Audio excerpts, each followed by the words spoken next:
Всем привет! Совсем скоро, 10 апреля, стартует мой большой тур по Канаде и США. Программа называется «Это она». Разумеется, это никакой не стендап, но куда мне. Но, уверяю вас, будет весело. Хотя в паре мест, конечно, придется поплакать. Но куда без этого? В общем, приходите и все увидите сами. Ссылка на билеты в описании к выпуску.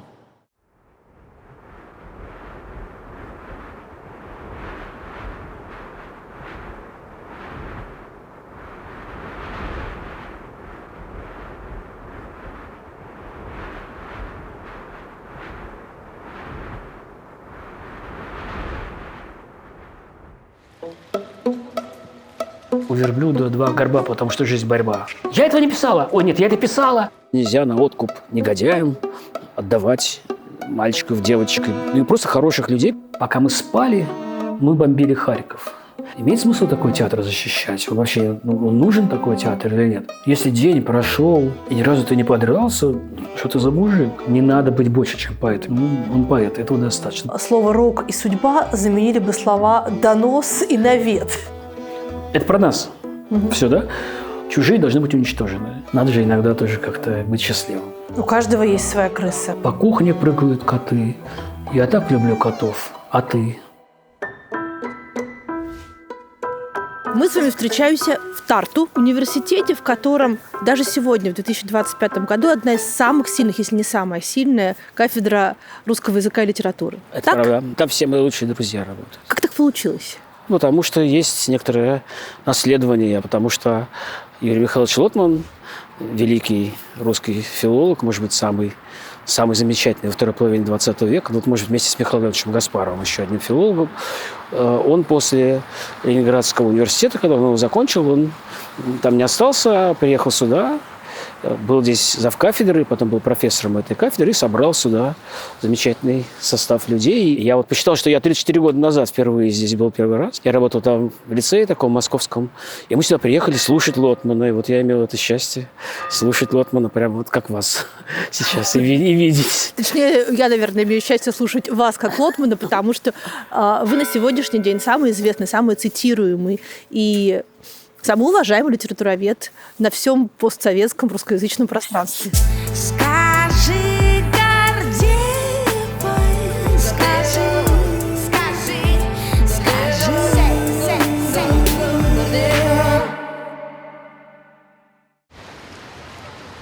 В чем загадка Лотмана?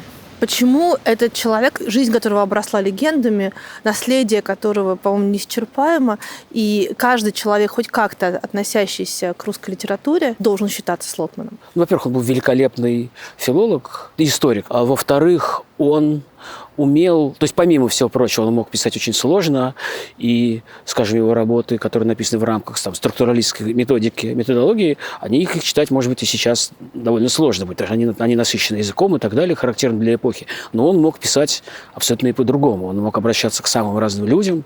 Это далеко не всем дано это умение. И не снижая, вот очень важно, не опускаясь до них, не снижая совершенно уровня разговора. Потому что вот я сразу вспоминаю, прошу прощения, я в сторону отхожу, я вспоминаю, что я один раз оппонировал диссертации одной, и там был такой человек, который написал диссертацию, и он туда включил свои статьи, все, которые только были, и про некоторых даже забыл указать, что это, изменить их. И там глава диссертации, открываешь, там дорогой маленький читатель, сегодня ты прочитаешь. Вот Лотман такого не делал. Он не снижал уровень разговора, он умел обращаться к очень разным людям, очень разного уровня подготовки. И, скажем, его биография Пушкина, гениальная, совершенно фантастическая биография, или комментарии к Евгению Онегину, это общеинтересное чтение. И потом, я думаю, еще было у него одно очень важное качество. Он еще мог быть администратором. Потому что очень часто так бывает, что великий ученый, вот, скажем, Михаил Леонидович Гаспаров, он был гениальным ученым, но он не был совершенно администратором. И, собственно, учеников у него, наверное, есть какие-то 2 или 3. А вот Лотман, будучи гениальным ученым, он сумел организовать научную жизнь, что там до сих пор бьет ключом. Сейчас бьет ключом такой этот приятный зимний эстонский дождь. Да. А почему именно в Тарту они все оказались? Как так вышло? Отчасти это было связано, конечно, помимо всего прочего, с тем, что он был еврей. И ему было трудно остаться просто в Ленинградском университете. Он выученик был лучших филологов университетских. Но там у него не получалось выстроить карьеру просто себе, насколько я понимаю. И вот он сюда просто переехал, и дальше... А остальные за ним потянулись. А дальше потом, да, потянулись. И это вообще, мне кажется, очень важно. Мы про это забыли, а сейчас, может, опять будем вспоминать в другой только ситуации, что, до сюда не очень дотягивались просто руки. То, что в Москве или в Ленинграде было трудно сделать, там, напечатать какие-то тезисы или организовать что-то такое, это какая-то окраина, Эстония, там что-то такое происходит. Это было несправедливое мнение. Но ощущение было такое. И поэтому, когда ты находишься не все время прямо напротив фокуса урона, то ты можешь что-то себе немножко побольше позволить. С другой стороны, конечно, и поменьше тоже, потому что если в Москве и в Ленинграде были прогрессивные чиновники, то здесь они были разные. И в том числе были и совершенно непрогрессивные. И вот на этой окраине Советского Союза вспухла такая вот эта гениальная совершенно школа. И действительно, это удивительно, когда ты читаешь сборники семиотические, филологические вот того времени. Удивительно, что это можно все перепечатывать абсолютно не вымарывать цитаты из Ленина и так далее. Но это подвиг такой был научный. И большое количество, огромное количество филологов хороших не бывает, как и других, но большое количество прекрасных филологов, оно было воспитано, это действительно была школа, действительно было воспитано этой школой. То, что на фоне повсеместного вымарывания России, русской культуры и такой какой-то русских сообществ по всему миру, и особенно в Европе, особенно в странах Балтии, тартусское отделение русского языка и литературы все еще существует. Чья заслуга? Это заслуга тех ученых прекрасных, которые здесь работают и которые каждый раз доказывают свою профессиональную состоятельность все время, постоянно, и подтверждают свой уровень. А с другой стороны, я думаю, что какая-то заслуга Лотмана все еще есть, конечно, потому что когда есть фигуры такого масштаба, которые являются, конечно, гордостью не только русской филологии, но и гордостью Эстонии тоже. Он здесь жил, и живы люди, которые его помнят, которые помнят, как он ходил здесь по улицам и так далее. Я думаю, что это закрыть труднее, чем если бы этого не было. Но должен честно сказать, что все это, как и во всех других странах, конечно, все это сжимается потихонечку. Все, в общем, труднее сейчас. Как и все связанное с русским языком и с русской литературой во всем мире. Профессиональная востребованность – одна из самых главных болей в эмиграции. По опыту своих наблюдений могу сказать, что проблема даже не в том, что наши навыки здесь никому не нужны, а в том, что здесь совершенно иначе набирают людей на работу. Привычное сарафанное радио не работает, а нас просто никто не слышит. Зато теперь появился новый, очень удобный сервис, который помогает сделать так, чтобы международные компании о вас узнали. Это Horix – AI-платформа, которая помогает специалистам быстро находить профессиональные проекты на глобальном рынке и получать предложения о сотрудничестве. Уже больше 2000 проект-менеджеров, маркетологов, дизайнеров, разработчиков и других специалистов используют эту платформу, чтобы попасть в международные компании. Horix работает быстро и удобно. Вы регистрируетесь на платформе, загружаете свое резюме и проходите одно интервью с AI-помощником. Это обязательный этап. Оно займет всего 20 минут. И дальше платформа сама проанализирует ваши навыки и подберет проект, который релевантен вашему опыту. Это экономит время и повышает шанс получить лучшее предложение о сотрудничестве. Для специалистов это бесплатный сервис. А позиции, размещенные на Horix, часто предусматривают вознаграждение выше, чем среднее по рынку. На платформе доступно больше 350 предложений от известных компаний, и этот список продолжает пополняться. Horix запустила команда, которая в 2024 году уже вывела на рынок Garna – глобальную платформу для выплат сотрудникам и фрилансерам в любые страны мира. А за обоими продуктами стоит Медиакуб – международная компания, которая уже 10 лет успешно работает на стыке медиа и финтеха. И если вы ищете работу в международной компании, то переходите по ссылке в описании или этому QR-коду, регистрируйтесь на Horix и проходите интервью. Удачи!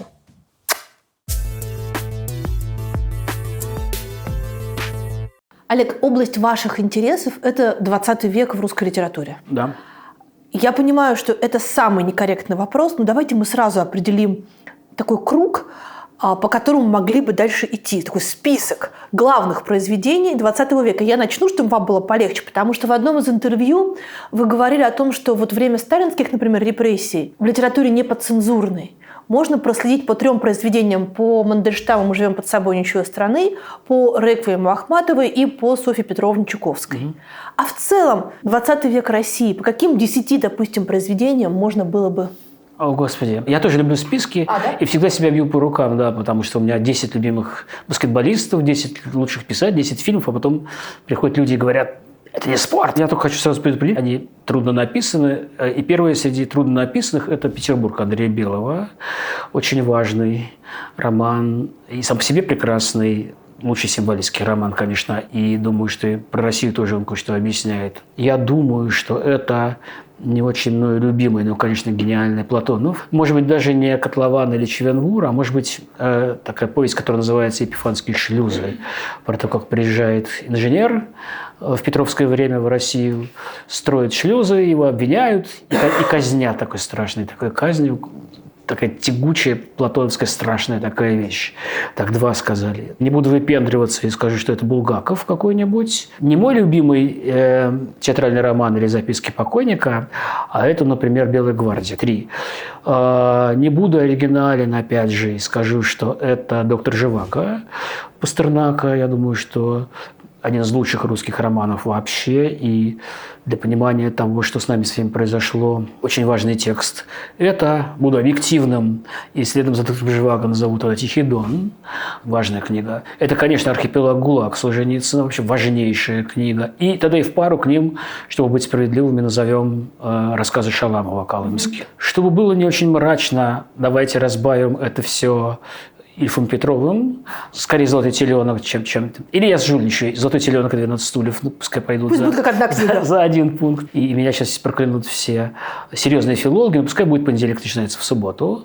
«Братьев Стругацких», конечно, по уровню выбивающаяся книга, конечно, это не тот уровень текстов, но она, мне кажется, тоже важна для понимания того, кто такие были шестидесятники, вообще, чем они жили, о чем они мечтали. Ну и тогда, пускай уж будет проза тогда, потому что я не назвал кучу важнейших каких-то книг. Ой, всегда десятое, всегда ужасно трудно определять. Ну, пускай это будет, например, чтобы, может быть, кто-то из тех, кто нас смотрит, этого не читал, потому что это все читали.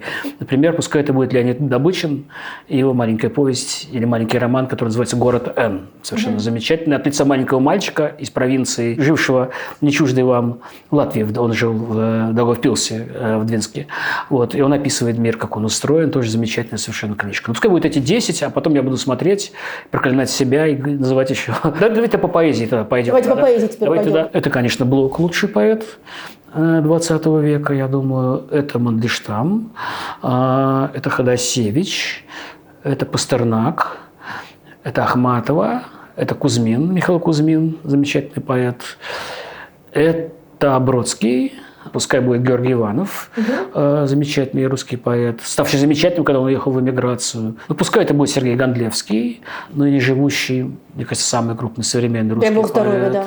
Ну, пускай это будет, например, Гумилев. Но кроме того, чтобы меня не обвинили, но это правда так, давайте назовем тогда еще 10 женщин-поэтов. Подождите. Это дискриминация. Нельзя отдельно выделять женщин. Да. Просто я хочу сказать, что на самом деле, если мы говорим, это я пошутил, но если мы говорим про современную русскую поэзию, то мне кажется, что современные главные русские поэты – это женщины.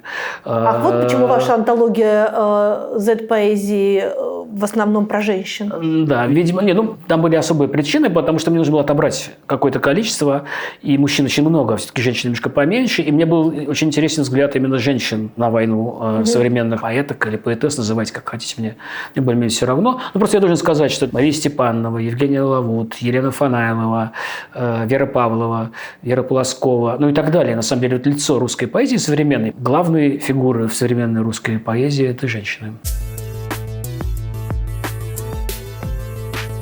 Главное, что отличает людей, которые реально заговорили на английском, от тех, кто годами учит язык без особого результата, это практика с обратной связью. Я уже рассказывала и показывала, как тренирую свой английский с ботом Чати. Но у Чати есть полноценная онлайн-школа, где живые преподаватели, AI-наставник, а также разговорные клубы работают все вместе, а в договоре прописана гарантия результата. Методика построена на данных больше 700 тысяч пользователей Чати. Живой преподаватель разбирает с вами сложные темы, а искусственный интеллект помогает довести их до автоматизма. Не что-то одно, а именно связка. И это как раз дает результат. Начинается все с бесплатной консультации. Методист определяет ваш уровень, разбирается в ваших целях и помогает подобрать правильного преподавателя, выпускника лингвистического факультета МГУ, МГИМО или другого топового вуза. Программа составляется именно под вас. В курсе 50 уроков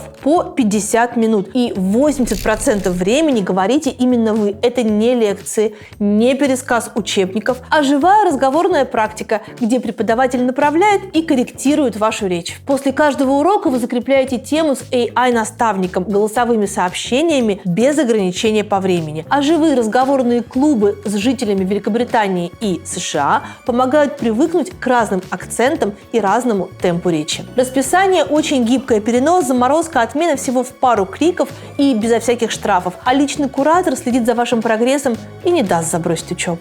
Важно! В договоре прописан +1 уровень по окончанию курса. Это не обещание на лендинге, а именно что пункт в договоре. И если прогресса нет, то школа доучивает бесплатно за свой счет. Ссылка на бесплатную консультацию в описании и на экране. По промокоду Гордеева сейчас действует специальная скидка. Так что если вы планировали подтянуть язык, это то самое время. Записывайтесь и выводите свой английский на новый уровень. Вы не назвали ни одной женщины-поэта, которая, скажем, придерживается провластной повестки. Я вам прочту одно стихотворение. В Первопрестольной домработницами и нянями донецкие женщины с высшими образованиями. Филологи, медики, экономисты. Умеют быстро, умеют чисто. Драить и приспосабливаться, подмывать и не болтать лишнего. Донецкие красавицы теперь серые мышки. Это хорошее стихотворение? Я пытался Ревякину, который, кажется, автор этого стихотворения, я знаю. И эти стихи я довольно внимательно читал. И действительно, я думаю, что Ревякина и Долгорева – это две авторки, которые по уровню другие, чем те, кто сейчас зигует, включая почтенных, вроде бы почтенных поэтесс, типа Олеся Николаева, которую, по-моему, совершенно невозможно читать сейчас ее людоедскими стихами. Но вы знаете, здесь у меня есть ответ довольно простой на это. Когда ты находишься внутри какого-то времени, трудно быть объективным, а может быть и не нужно быть объективным. Как только вы начали читать, я понял, кто это написал, потому что это характерно для нее. Хорошая моя, радость моя, вот это вот.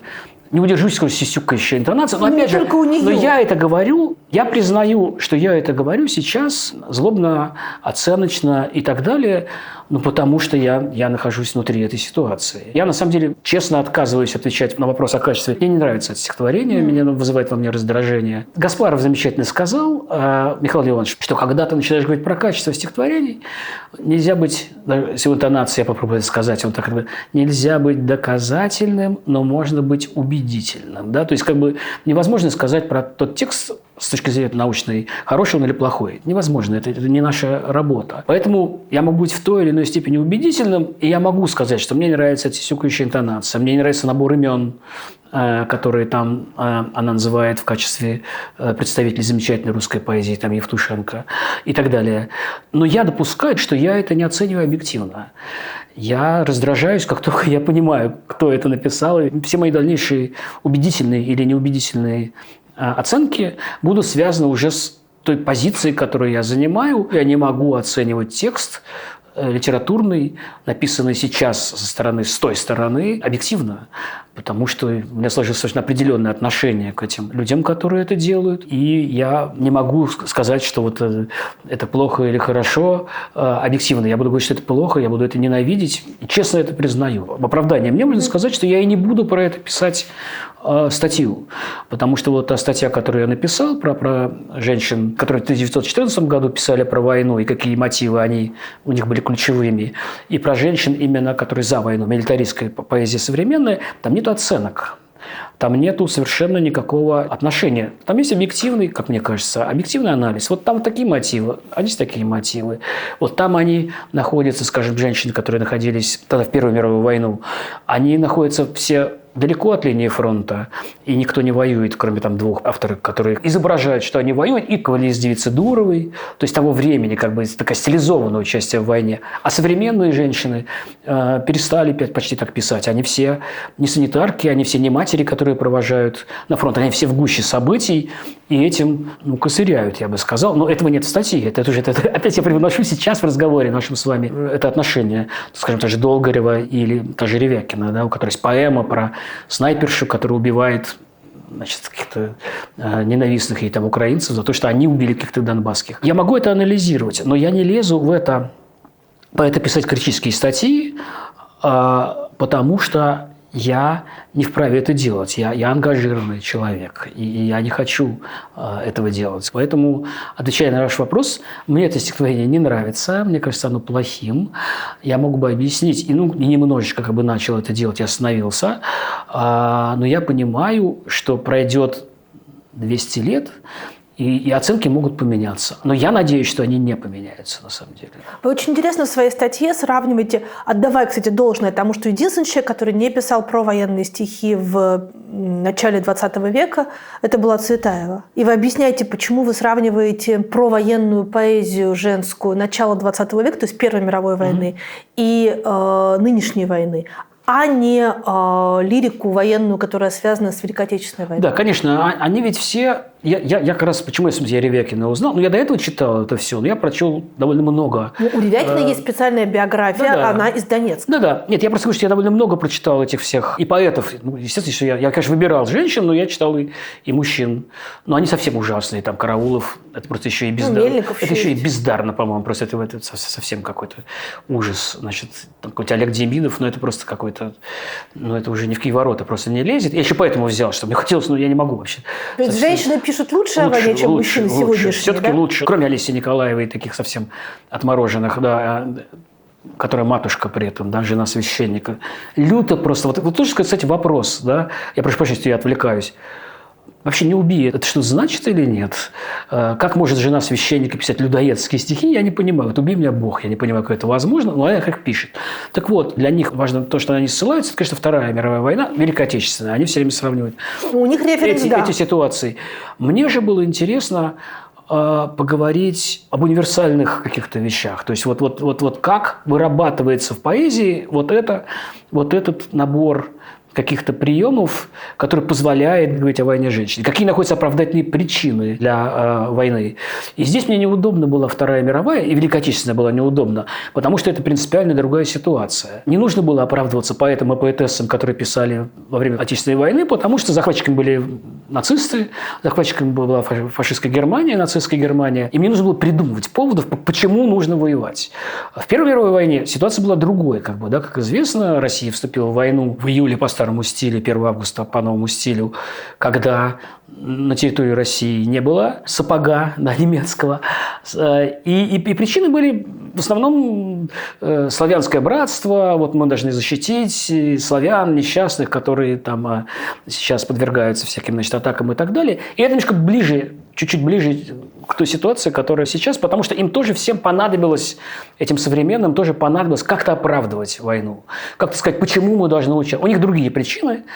Понятно, Донбасс в этом смысле как раз Ревякины карты в руки, да, чтобы, где вы были 8 лет. Это их оправдание, вот мы защищаем этих донбасских людей. Удобнее было сопоставлять с Первой мировой, чем со Второй. Но мне кажется, или действительно какой-то сумасшедший всплеск поэзии по-русски случился? Мы говорим сейчас вообще о поэзии и не только... Да, вы знаете, здесь на самом деле, я думаю, что очень, я бы сказал, негативную, пожалуй, роль, опять ненаучно выражаясь, сыграл интернет, потому что это еще стало очень легко выплескивать на всеобщее обозрение. Да, вот ты там пишешь стишок, памс, ты его уже через 2 дня выставляешь или в этот же день выставляешь, а завтра ты пишешь еще какой-то стишок, и ты выставляешь, и сильное ощущение есть такого просто гигантского, огромного количества стихотворений, которые появляются. И я должен здесь сказать, что поэзия противоположного свойства, да, то есть антивоенная поэзия, в ней, по-моему, есть замечательное достижение покойного Алексея Цветкова,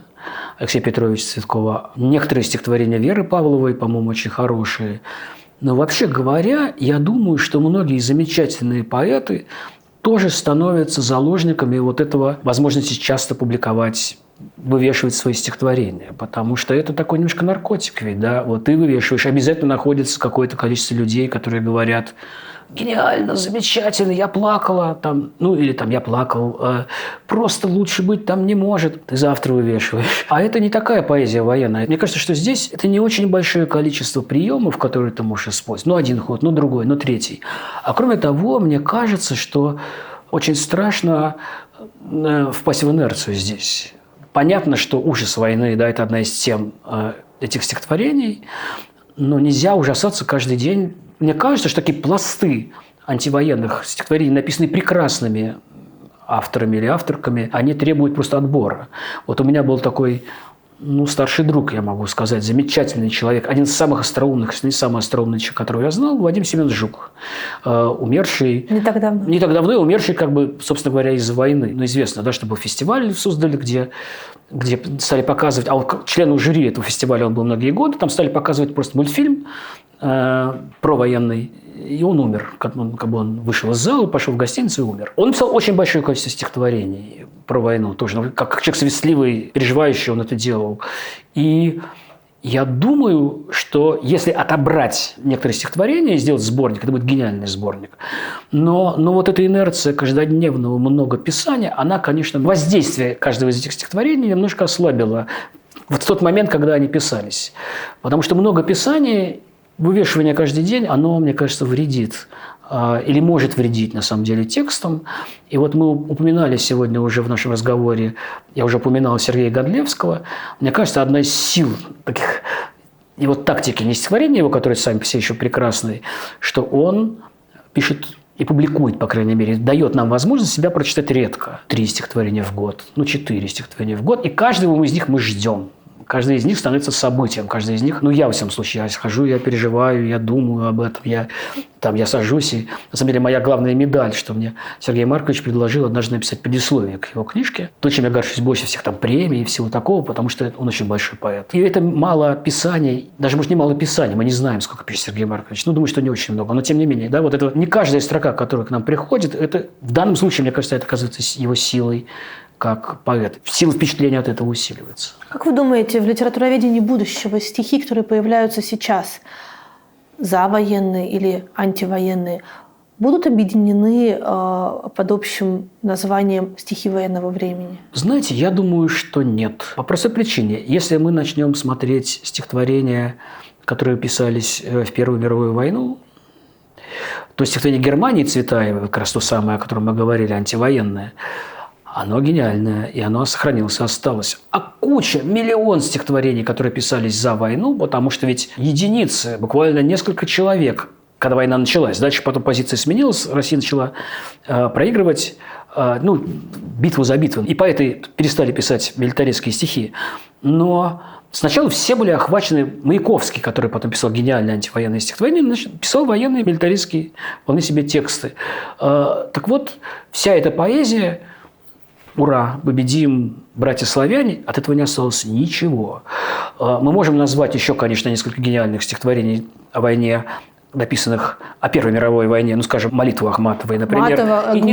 И несколько ахматовских стихотворений. Но это не ура-патриотические стихотворения. «Отними и ребенка, и друга, и таинственный песенный дар, так молюсь за твоей литургии после долгих томительных дней, чтобы туча над темной Россией стала облаком славы лучей». Можно, конечно, сказать, что это патриотическое стихотворение, но оно такое уж очень ахматовское. Есть замечательное стихотворение Ургипиус. Вообще она прекрасный, по-моему, поэт совершенно. Про нее можно сказать поэт, потому что она писала всегда от мужского лица. Она тоже одна из первых. Я, кстати, даже не пишу этого в статье, что только Цветаева. Просто Цветаева очень определенно это написала, и она это не опубликовала. Она не могла это опубликовать тогда. Стихотворение, которое было за Германию. Но были стихотворения, написано о том, что вообще не надо особенно радоваться, потому что умирают люди.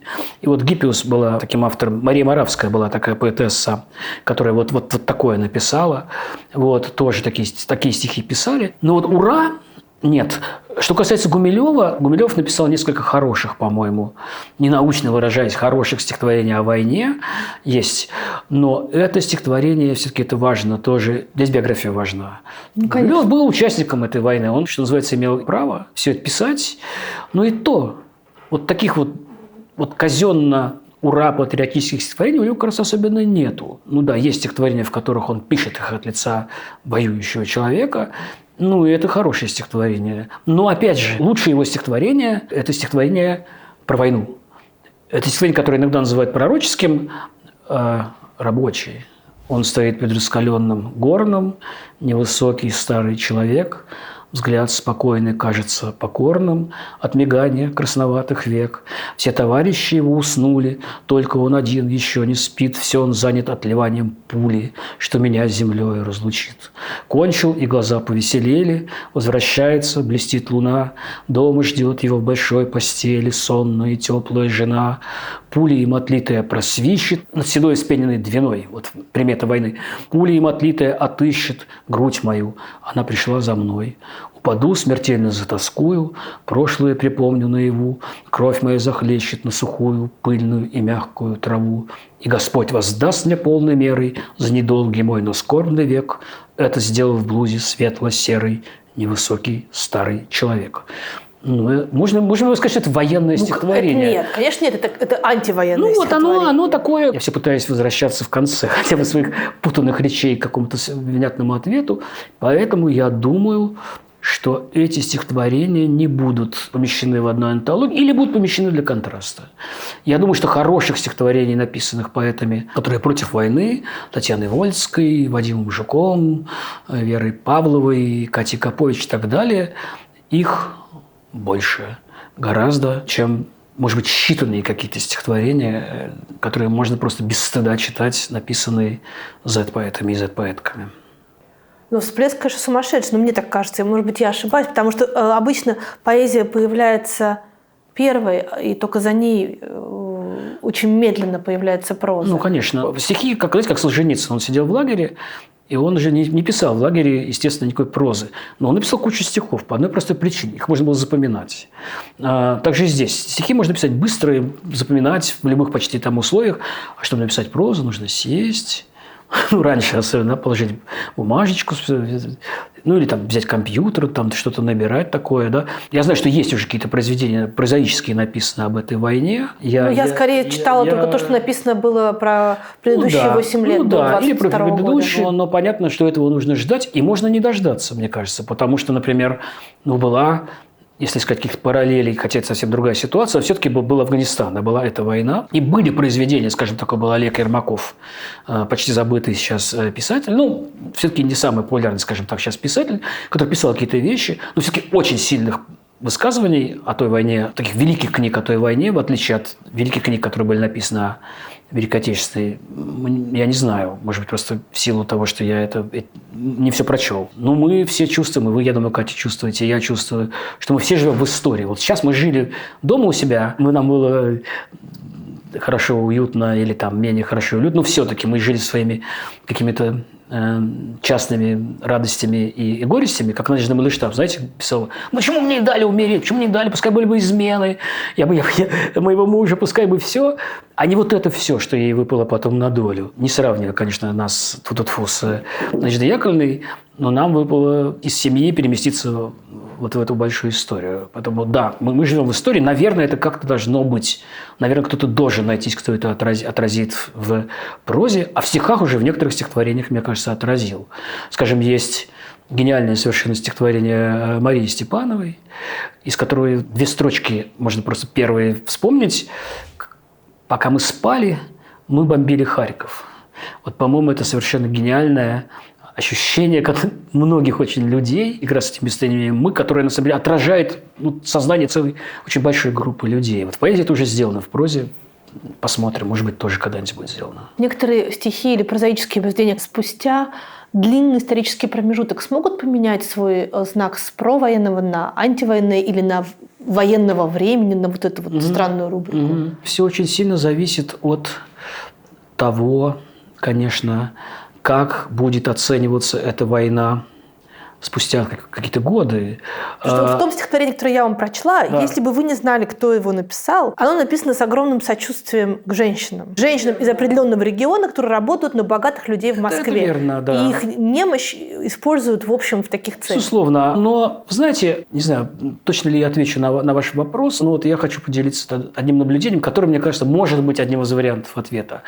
После 24 февраля меня поразило в первые 3 или 4 дня реакция на то, что произошло, очень-очень разных людей, которые говорили, что там Путин молодец, до войны сильно, которые ругали там «Новую газету» и вообще все вот, всех нас ругали, что мы все неправильно понимаем, что все отлично. Вот в первые 4 дня они написали: «О, Господи, что произошло?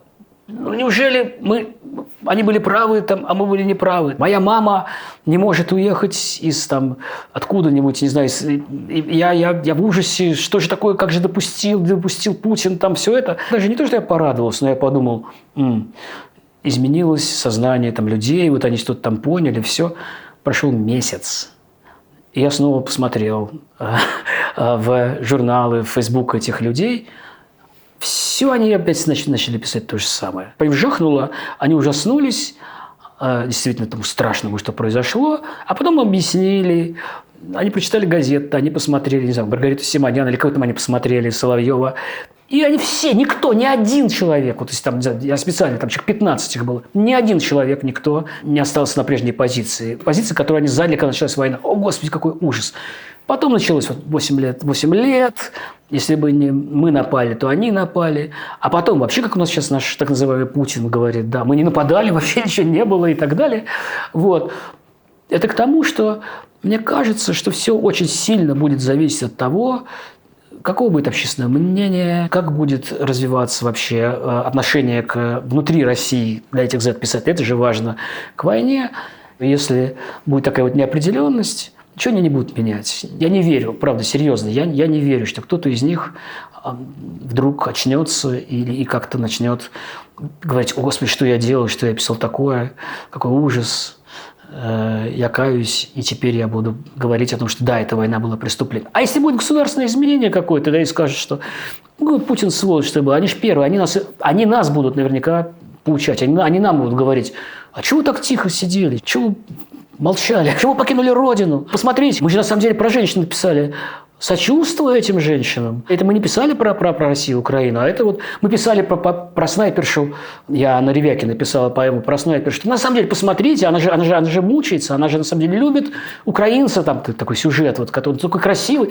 Почему этого не поняли? И даже более того, я думаю, что некоторые из них будут в это верить.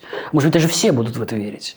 Что так и было, что они на самом деле так и думали. Подождите, но если бы та часть российского общества, которая считает себя его совестью и которая так резко и однозначно отреагировала на 24 февраля 22 года, вот те самые пресловутые 8 лет, не делала вид, что ничего не происходит на южных окраинах России, а как-то более явно выражалась, переставала сотрудничать с государством, не знаю, уезжала, проводила какие-то демарши более очевидные.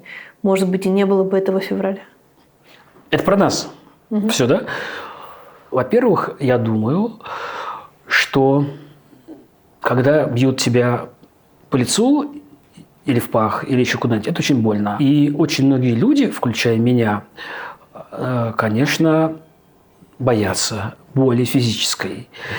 И не бывают готовы ее испытать, когда дело доходит до каких-то действий. Я очень, очень высоко ставлю то, что сделал Алексей Навальный. И у меня даже была идея написать когда-нибудь какую-нибудь статью, только полупублицистическую, которая бы называлась «Ахматова и Навальный».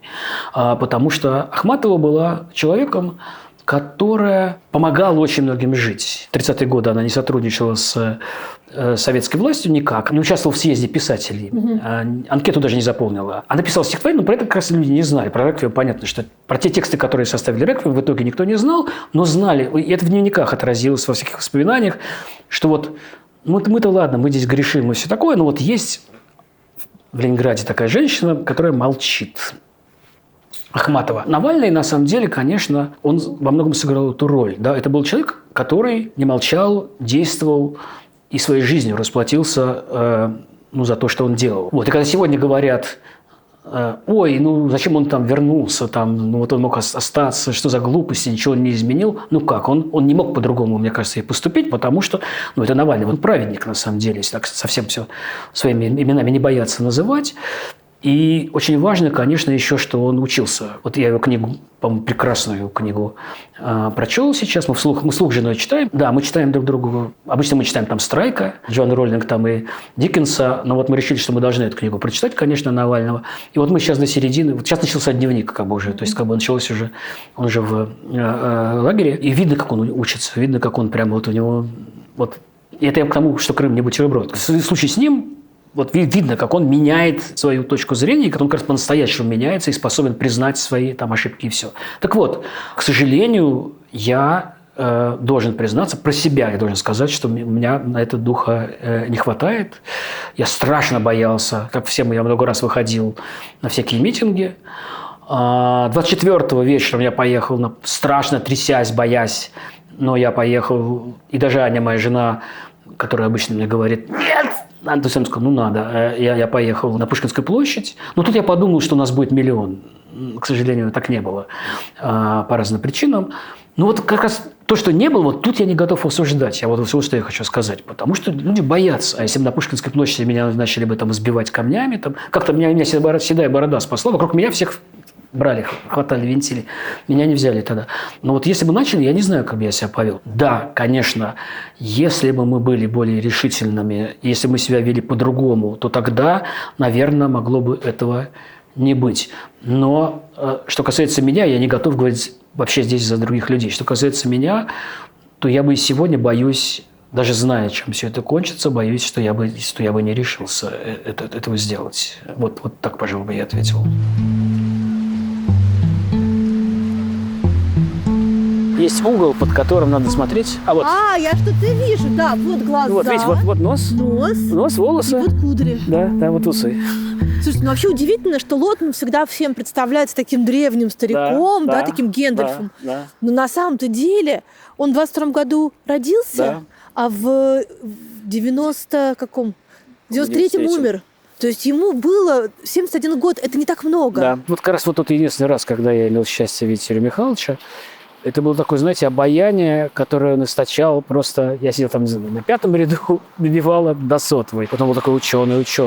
Он был похож, сразу на многих великих людей, хотя и сам был великим, на Марк Твена, на Эйнштейна. И это, конечно, было обаяние взрослого человека. Обаяние такого Гэндальфа, да, мы все начали же говорить про Саурон, такие длинные седые волосы, усы. При этом в нем была самоирония, это тоже было замечательное качество, он шутил над своей внешностью, над своей солидностью. И я думаю, все-таки здесь очень важно было, что это был человек, вот для того поколения более молодого, что это был человек воевавший, причем воевавший по-настоящему очень трудно. С орденами, с контузией. Да, написавший, может быть, лучшие или одни из лучших мемуаров про войну, которые должны были первоначально называться «Как мы драпали», потому что он вспоминал не парадную сторону войны, а он вспоминал, в шее, как они делали эти вышибойки. Есть одна история гениальная совершенно, что их там отправляют на фронт, уже они стоят, и подходит какой-то дед... Они молодые ребята стоят и ждут, и подходит какой-то дедушка, такой русский, и говорит: вот смотрю я на вас, и жалко мне вас. А потом подумаю про вас. Ну и хуй с вами. Вот он совершенно не парадную войну вспоминал. И, конечно, он был человеком, который прошел через такой. Борьба с космополитизмом, он был еврей, как раз пришлась на его юности. Он видел, как его учителей уничтожали, как они каялись. И по диссидентской линии тоже его здесь, гнобили. Там у него Наталья Горбаневская, скажем, у него есть поэтесса замечательная, которая приезжала сюда. У него обыски были в связи с Горбаневской, обыски у него были, да. Это был человек с биографией, очень богатый и такой, который позволял ему, помимо, конечно, того, что он был великий ученый, быть пожившим, опытным человеком и производить такое впечатление заслуженное уже даже не очень почтенном возрасте, я бы сказал. Я, когда думаю о Лотмане и о том круге, который вокруг него образовался, для меня всегда удивительно, что действительно на их самые плодотворные творческие годы пришлись самые жесткие рамки в советской науке, особенно в такой неопределенной науке, как лингвистика, филология. Как ему удавалось сохранить себя как ученых? Я думаю, да, что это была такая принципиальная позиция, очень важная, быть даже не то чтобы оппозиции, но главное было, что он не любил этот язык науки, который установился, советской и филологической, в том числе науки, язык болтовни, язык пустоты, язык казенных формулировок. И опять же, то, что они ходили в Тарту, в таком кармане, делали свое дело, и говорили даже, вот на самом деле, конечно, вот этот структуралистский язык, еще, помимо всего прочего, он был связан с тем, что это был язык для посвященных. Они понимали друг друга, а какие-то посторонние люди, которые начинали это читать, А в не чем очень это выражалось? понимали. Приведите пример. Ну, я приведу пример. Например, есть статья, не Лотман ее автор, но среди них есть его ученики и участники Тартовской московской школы. Она называлась «Русская семантическая поэтика как потенциальная культурная парадигма». Один из 5 авторов этой статьи говорил, что на самом деле она должна была называться «Долой». То есть долой всю вот эту советскую фигню, как бы, долой всю вот эту советскую говорильню, пустоту. И вот мы говорим на таком своем языке. Конечно, это не было самоцелью. Все-таки главная цель была в том, чтобы наука стала наукой. И в какой-то момент они пытались выработать такой язык. И, конечно, это был этический выбор, да, безусловно. Это был такой род ордена немножечко, потому что они, конечно, ощущали себя сплотившимися, в том числе и как в противостоянии советской демагогии, советской мерзости. Особенно после 1968 года, конечно, когда советские войска вошли в Прагу. Для них, для всех это было такой трагедией, конечно, и они это... Все люди развелись совсем. Ну, как и у многих, впрочем, не только в Тарту. Я просто думаю, что, вот когда вы говорите о сегодняшнем дне, знаете, я никогда не думал об этом, но нет, и, если честно, у меня... Вот, Мне кажется, что все-таки они были более отстранены от политической повестки. Они, знаете, Катя, я думаю, что на самом деле вот в данном случае просто была совершенно другая ситуация, я бы сказал. Потому что все-таки они были не против... В их время была такая... Вот я 70-е годы помню хорошо, и начало 80-х. В их время, я бы сказал, была такая затяжная, противная простуда. Знаете, когда ты вот сидишь и уже неделю, 2-3, и тебе кажется, и может быть, что ты будет всегда. И вот они они были во время простуды. Мы все-таки живем во время, ну, я не знаю, что, инфаркт. Или там какая-то вот такая, да, не знаю, инсульт. Раковым заболеванием сегодня больна наша прекрасная страна. И поэтому, я думаю, у нас и другая немножко все-таки на все это реакция. Ни в коем случае я не говорю, что им было легко, нам было сложно, потому что сидеть десятилетиями, насморком болеть тоже тяжело. Но от них просто вот иногда требовалось, но все-таки это была такая вялотекущая ситуация, когда государство, в общем, более-менее, особенно в брежневские времена, закрыло глаза на все, там, делать, что хотите, но более или менее, только сильно не высовывайтесь. Мы вас будем иногда жучить, иногда будем кого-то там ругать и там печатать отрицательные рецензии. Но у нас все-таки другая немножко, мне кажется, ситуация. Ситуация, когда от тебя требуют, ну, прям вот сейчас от тебя требуется, да или нет. Соглашаешься или не соглашаешься на сделать что-то плохое. И это касается, к сожалению, мне кажется, не только ситуации в России. Я, между прочим, в Америке был как раз в тот момент, когда выбрали Трампа. Да, и вот на моих глазах это все происходило, когда люди из академической среды в ужасе, значит, были от того, что происходит. Когда на моих глазах стали срезать гранты университетам, когда начались какие-то гонения там, и так далее. И я думаю, что тех людей, ну, я боюсь с вами про это говорить, ну, и с вами, и с кем угодно боюсь про это говорить, но на самом деле я думаю, что то, что не добило нас всех в феврале, отчасти добило, когда начался Хамас, когда началась история с Израилем вся, и это было совсем страшно. И вот здесь произошло еще одно разделение людей. Тех, кто если совсем просто там за Израиль, за Хамас, или тех, кто проклинает, и тех, кто не проклинает тех или других. И на самом деле очень мало было людей, к сожалению, которые просто попытались разобраться в этом. Потому что, если говорить в целом, я думаю, что должен это сказать сейчас. Я, конечно, за Израиль. То есть я считаю, что то, что произошло, это чудовищно, кошмарно и невозможно. Но это как в книжке про Карлсона. Помните знаменитое, что когда он ее спрашивает, ты перестала пить коньяк по утрам? Он ее спрашивает, а я не пила никогда. И она говорит, нет, да или нет? Мне кажется, главное это разделение происходит по линии того, Хамас это равно Палестина или нет. Да. Важнейший, мне кажется, вопрос про Биби, да. Он виноват или он не виноват? Я думаю, что он, конечно, виноват. От нас требует вообще время такое, что от нас требуется черное, белое. Отчасти, вот, скажем, с войной с Украиной, это легко сказать, по-моему. Вот это такой редкий случай, когда... Вот я филолог, я привык все время все, знаете, С одной стороны, с другой С одной стороны. стороны, с другой стороны, это и так и есть, на самом деле, в большинстве ситуаций. Здесь редкие случаи, когда кто напал, кто на чужую землю сапог свой поставил, тот виноват. Здесь нет вопросов никакого. Здесь ситуация более сложная, конечно. То есть, и в целом я считаю, что все равно это безумие и безумная, значит, поддержка везде, и крики, значит, что вот Израиль – это фашисты и так далее. Это ужасно. Но дальше начинается, я здесь чувствую себя не там, не там. То есть дальше начинается, если ты хоть что-то сказал, если ты хоть чуть-чуть начинаешь говорить, ну, вы знаете, вообще, ну, как бы вот Биби тоже как-то себя ведет отвратительно. И вообще, если бы не он, может быть, этого ничего нет. И он использует это как все, тебя с другой стороны начинает проклинать, как бы, да. И вот эта вот ситуация, когда мы все оказались вот в таком в ступоре, в сложной ситуации, она, конечно, возвращаясь просто к вопросу, она, конечно, другая по сравнению с ситуацией, в которой был Лотман. Ну вот Лотман, смотрите, ну поскольку у него не было соцсетей совершенно точно, не было интернета, а значит, не было необходимости высказываться каждый раз, в каком-то смысле они могли позволить себе жить в башне слоновой кости, то есть, и для себя говорить, что мы занимаемся только наукой и никакой политики. Сейчас такое возможно для ученого? Ученый вашего уровня может сказать: ребята, просто отвалить. Я занимаюсь Мандельштамом, я занимаюсь Есениным, занимаюсь русской литературой 20 века. Я просто не согласен про Лотмана. Так все-таки не было. Они, конечно, реагировали на то, что происходило. А многие из них просто были диссидентами, просто кого-то посадили. Скажем, замечательный ученый Габриэль Гарикович Суперфин, Да. ученик Лотмана, который здесь просто учился у Лотмана, но он, в конце концов, в тюрьме оказался. Арсений Борисович Рогинский, великий человек из Великий мемориала, человек, да. он ученик Лотмана прямой. То есть, понимаете, поэтому про них этого нельзя сказать. Лотман про это знал. Он, конечно, участвовал. Нельзя сказать, что он был аполитичный. Что касается меня, вы знаете, у меня было сразу два желания больших. Одно желание было выйти из соцсетей, совсем уйти просто из этого Фейсбука проклятого, просто вообще ничего туда не писать, ничего не говорить.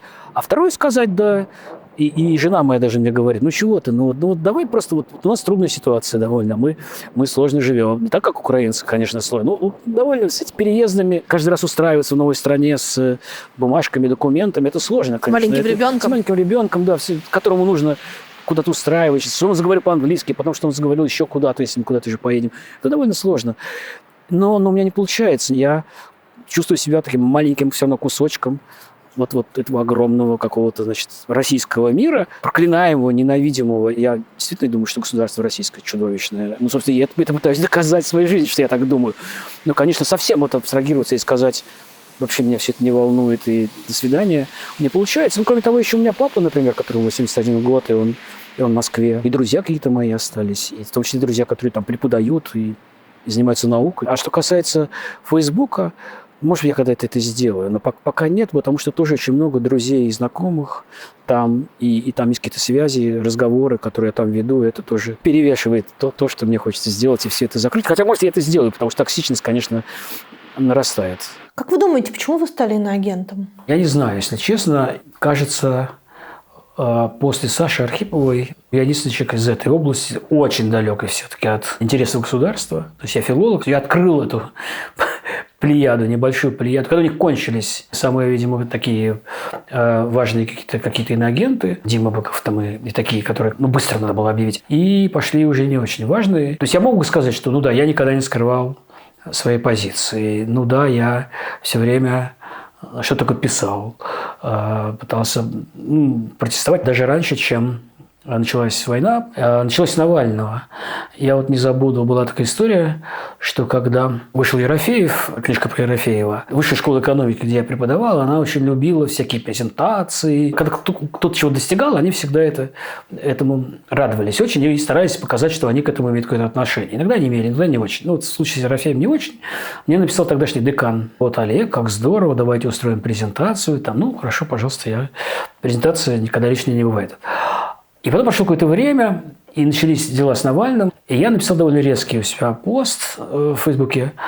И там было матерное слово. И вдруг я получаю письмо от этого декана такое: мы с Ярославом Ивановичем, Ярослав Иванович – это Кузьминов, ректор тогдашней вышки, мы удивлены, что вы позволяете себе в ваших постах писать нецензурную лексику.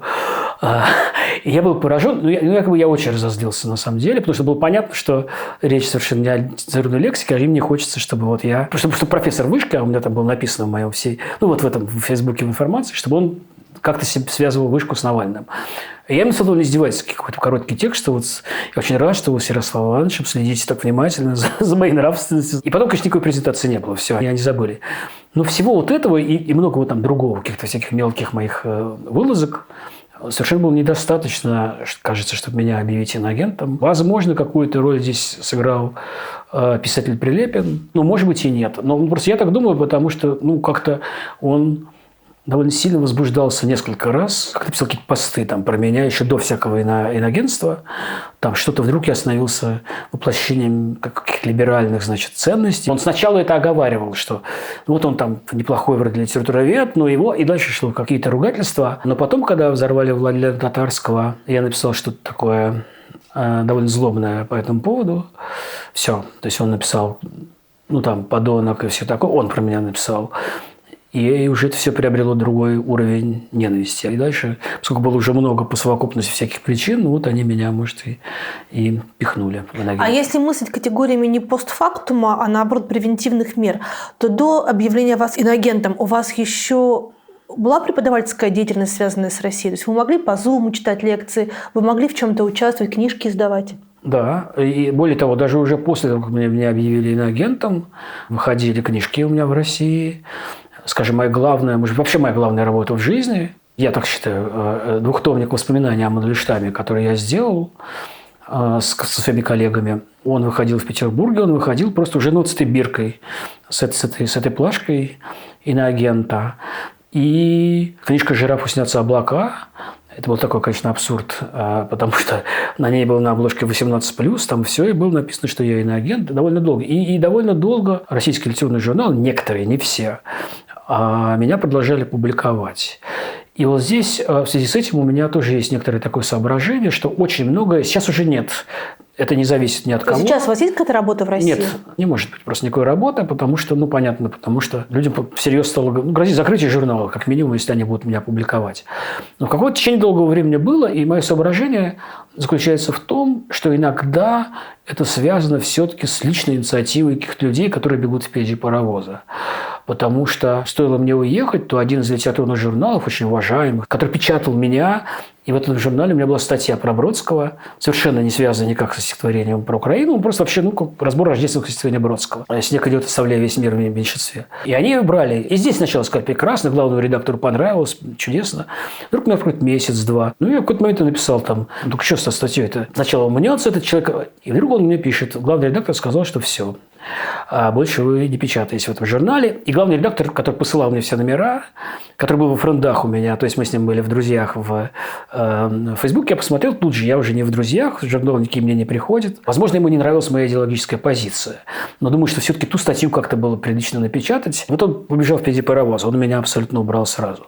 Давайте в скобках, пока все-таки мы на этом месте, я не могу себе отказать в удовольствии послушать ваш литературный разбор моего самого любимого рождественского стихотворения Бродского. Какого? «Снег идет, оставляя весь мир». Это ваше любимое стихотворение? О, как замечательно. Я попробую быстро. Вот упор раздолье любым Пинкертоном и себя... сейчас. Я наизусть не помню это стихотворение. И себя узнаешь в состоянии любом, в отсутствии оттиска воном, по-моему. У меня просто была идея написать книжку про рождественские стихотворения, и я разбирал разные. Я разобрал рождественский роман, мое любимое стихотворение. Я разобрал рождественскую звезду, такой стихотворение 1987 года. И вот это. Известно, что Бродский старался каждый год писать по рождественскому стихотворению. И я думаю, что в какой-то момент он немножко устал. Их писать нужно все время придумать какие-то новые ходы. Невозможно все время повторять одно и то же, в разных каких-то вариантах. Например, у меня есть стихотворение «Колыбельная», где вообще речь идет о Марии. «Родила тебя, сыночек, я не зря». От лица женщины он пишет. Оно такое немножко фольклорное. А здесь для этого стихотворения, я думаю, то, что он придумал, собственно, про это написана работа, что он пишет про две страны, что это Рождество, которое он справляет в Америке, но думает при этом, вспоминает при этом про Рождество, которое когда-то было в СССР. Он, в той стране, где он когда-то его вспоминал. И вот соотношение этих двух праздников, я думаю, что про него в этом стихотворении на самом деле идет речь. Это довольно сложное, на самом деле, стихотворение. То есть, когда здесь он говорит, что помолись лучше вслух, как второй Назарей, о царях, которые идут на двух половинках земли, он говорит про Америку и Россию. Я думаю, в СССР, да? Я думаю, что 2 половинки земли – это 2 полушария. Я сначала попытался пойти по погоде и посмотреть, когда был снегопад большой, значит, в Америке, в каком месте, все. Потом это оказалось невозможно, потому что не очень понятно, в каком году стихотворение это было написано. И вот я тогда вот с этими 2 половинками земли я понял, кажется, что это означает. То есть человек, который сидит в Америке, вспоминает бесконечное количество тех вот праздников, которые он уже когда-то провел, и везде он оказывается не своим, везде он оказывается чужим. И в финале, как у него было, в его лучших рождественских стихотворениях, самое это лучшее, конечно, его стихотворение, по-моему, это стихотворение «В Рождество все немного волхвы», которое начинается безнадежно, и которое кончается «Смотришь в небо и видишь звезду». Вот в этом стихотворении тоже там в конце вдруг там такой катарсис есть, про который мы сейчас говорим. У него, кстати, вот этот вот замес жаркой страны и холодной страны, он видит, у него везде снег превращается в песок и наоборот. У него во всех рождественских стихах. Вы знаете, это вообще на самом деле интересно. Я довольно много возился, вот такая полуотложенная книжка вот про эти рождественские стихи Бродского. И один из вопросов, вот, как мне кажется, интересных, который вот я попытался к ним поставить, это вопрос о том, какой живописью он вдохновлялся, потому что он сам про это говорит просто в интервью Волкову, что вот я смотрел картинки, там, итальянцев прежде всего он смотрел, Монтенью там и других, и Беллини, вот, и стал писать эти стихи. Но у него есть такое воспоминание, вот я немножко горжусь опять этим, такое маленькое открытие, у него есть такое воспоминание, что он, как он начал писать рождественские стихи, он сидел на даче у академика Перга, у его дочери, и там висела на печке картинка рождественская, вырезанная из журнала польского «Пшекруй». И вот он на нее смотрел и подумал, что нужно писать рождественские стихотворения. И это не рождественский романс, потому что это еще по поводу Рождества стихотворения, а здесь именно с описанием Рождества. И я взял, честно, подборки журнала «Пшекруй» за многие годы и нашел картинку, которую он описывает. Это картина Босха, раннего Босха. И потом, я люблю очень такие синхронизмы. Я пришел в Метрополитен, в Нью-Йорк, в одну из лучших, я вообще обожаю, я жалею, если честно, что не стал искусствоведом, а начал быть филологом, вот я везде хожу по музеям. И вот в Метрополитен это картина Босха. То есть я знаю, кажется, я думаю, тоже написал какую-то статейку, она есть. Вот с чего началось все на самом деле. Но он продолжает думать там какие другие картины. Так вот, про песок и снег, почему я про это говорил. Мой друг, филолог Юрий Левинг, замечательный, который занимается много Бродским, он занимается рисунками Бродского. Он мне показал картинку, Бродский сам рисовал, тоже Рождество. И я так думаю, что у него было свое собственное представление о Рождестве, действительно, где снег, где песок, где сидит святое семейство, все. И вот эту картинку один раз он нарисовал, и оно действительно стихотворение в стихотворение, вот эти мотивы и набор этих предметных мотивов, он повторяется. Я вот надеюсь очень, что Юра опубликует когда-нибудь. И тогда, мне кажется, и тогда будет ваша книжка про рождественские стихи. И тогда я начну писать. Это будут иллюстрации. Я читаю каждый год детям на рождественском спектакле тоже по одному рождественскому стихотворению. На рождественском нашем домашнем спектакле 22 года почему-то мне пришло в голову прочесть это стихотворение, и я в итоге не смогла его прочесть, потому что когда там было, когда спотыкаешься про эти 2 строчки, что сколько света набилось в осколок звезды этой ночью, как беженцев в лодку, ты, значит, окруженный беженцами примерно повсюду, ты не можешь просто это произнести. Это из тех строк, конечно, которые звучат, сейчас так бывает иногда, что что-то начинает звучать совершенно по-другому, чем звучало, когда написано. Собственно говоря, я думаю, что это как раз про стихотворение на независимость Украины, что когда оно было написано, это было одно стихотворение. Не оправдывая Бродского, это противное стихотворение. Но оно звучало одним образом. А когда началась война, то оно стало звучать совершенно по-другому. И посмертно жахнуло, ударило по репутации Бродского и превратило его немножко в другого поэта в восприятии очень многих людей. Мне не нравится стихотворение. Более того, в конце этого стихотворения, в финале этого стихотворения, мне кажется, он просто... это невозможно, то, что он написал. Предположив, что украинцы будут, умирая, грызя края матраса, читать Александра, то есть Пушкина, а не брехню Тараса, это и тогда было как-то, просто ни в какие ворота. То есть моя задача была, когда я писал про это стихотворение, не оправдать Бродского. И сейчас мне это сегодня не нравится. Но показать, что в той ситуации, в ту эпоху, мышление, которое было у него, точка зрения, которая у него была, не была только его точкой зрения. Она была, и ее разделяли, на этой точке зрения стояли очень многие те люди, которых мы считаем обоснованно или нет, которых мы считаем демократами. В демократичнейшем, в прогрессивнейшем журнале того времени «Столица», если вы помните, о чем я говорю, Мальгина, Минкин пишет статью вот ровно вот эту же. Украинцы, которые нас бросают, предают.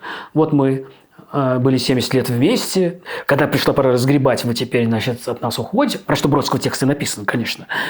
И не мое дело это оценить. Я показываю, что это было вот так. Поэтому, пожалуйста, когда вы читаете этот текст, вы можете проклинать, ругать.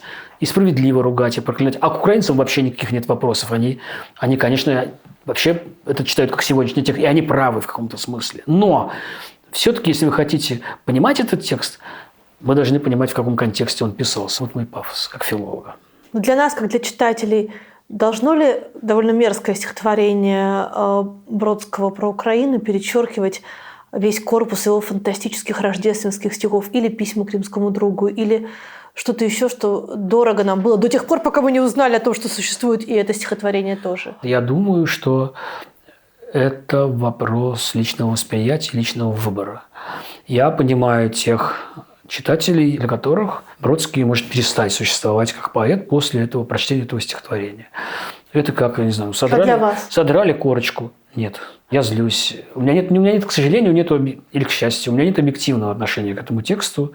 Мне не нравится. Я считаю, что это плохое стихотворение. Я считаю, что он в конце жизни немножечко, говоря мягко, потерял нюх, слишком доверился своему величию, что вот он может, что хочет говорить и не думать о том, что он говорит, и бросать это публике. То есть меня раздражает, если мне оно не нравится. Как и некоторые другие стихи. Как мне не нравится то, что Бродский пишет, например, про Турцию, про ислам вообще в своем прозаическом тексте посвящается позвоночнику, где просто он про них говорит как абсолютно таких неприятных ему, совершенно чуждую неприятную культуру, с которой он не хочет, ничего не имеет дела. Нет, для меня существует все равно какие-то стихотворения Бродского. Книжки «Осенний крик ястреба», которые мне кажутся абсолютно совершенными. А стихотворение, которое из этой, кажется, книжки, которая называется «Пятая годовщина». Здесь лужи во дворе, как площадь двух Америк. Здесь одиночка мать выводит дочку в скверик. И так далее. Мне кажется, что это прямо гениальное описание того, что он чувствует, и того, что многие чувствуют, покинув эту страну. И вообще тогдашнего СССР, не только эти строки, а многие. Здесь говорят свои в дверях с усмешкой скверной. Прямо пробирает меня это. И я от этого не откажусь. Я думаю, никогда уже. Это часть меня. Но можно какие-то тексты не любить, или какие-то высказывания, тем более, не любить, и при этом признавать талант, или любить что-то другое. Про то, как меняется оптика в зависимости от проведенных на расстоянии лет.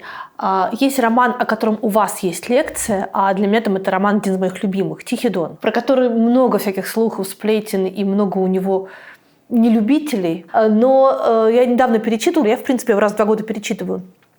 И мне кажется, что один из самых антисоветских и антивоенных романов, когда-либо написанных на русском языке и опубликованных не подпольно, что тоже важно. Каково отношение ваше к «Тихому Дону»? Действительно ли вот у этого романа есть такая меняющаяся со временем оптика? Раз вы поклонник этого романа, вы знаете, что про него написано огромное количество километров всякого разного. И, к сожалению, очень большое количество текстов посвящено, по-моему, надуманной проблеме авторства, да. Я думаю, что это написал Шолохов, который пользовался, безусловно, какими-то источниками другими, не своими во многом. Но для 20 века это просто смешно. Я думаю, мои учителя филологические меня учили, что нужно правильно задавать вопрос. Не обязательно даже отвечать правильно. Но если правильно задаешь вопрос, то тогда может быть интересно и как-то плодотворно. Я думаю, что когда мы говорим про авторство, как мне кажется, неправильно Шолохов или написал. Да. Методы стилометрии, они показывают, что это написал хорошо не Шолохов, что это написал тот человек, который написал «Донские рассказы». Можно, конечно, пойти дальше и говорить, что и «Донские рассказы» мы не знаем. Но думаю, что в общем это ответ. И что никто из этих всех претендентов, Крюков и остальные, что это не они.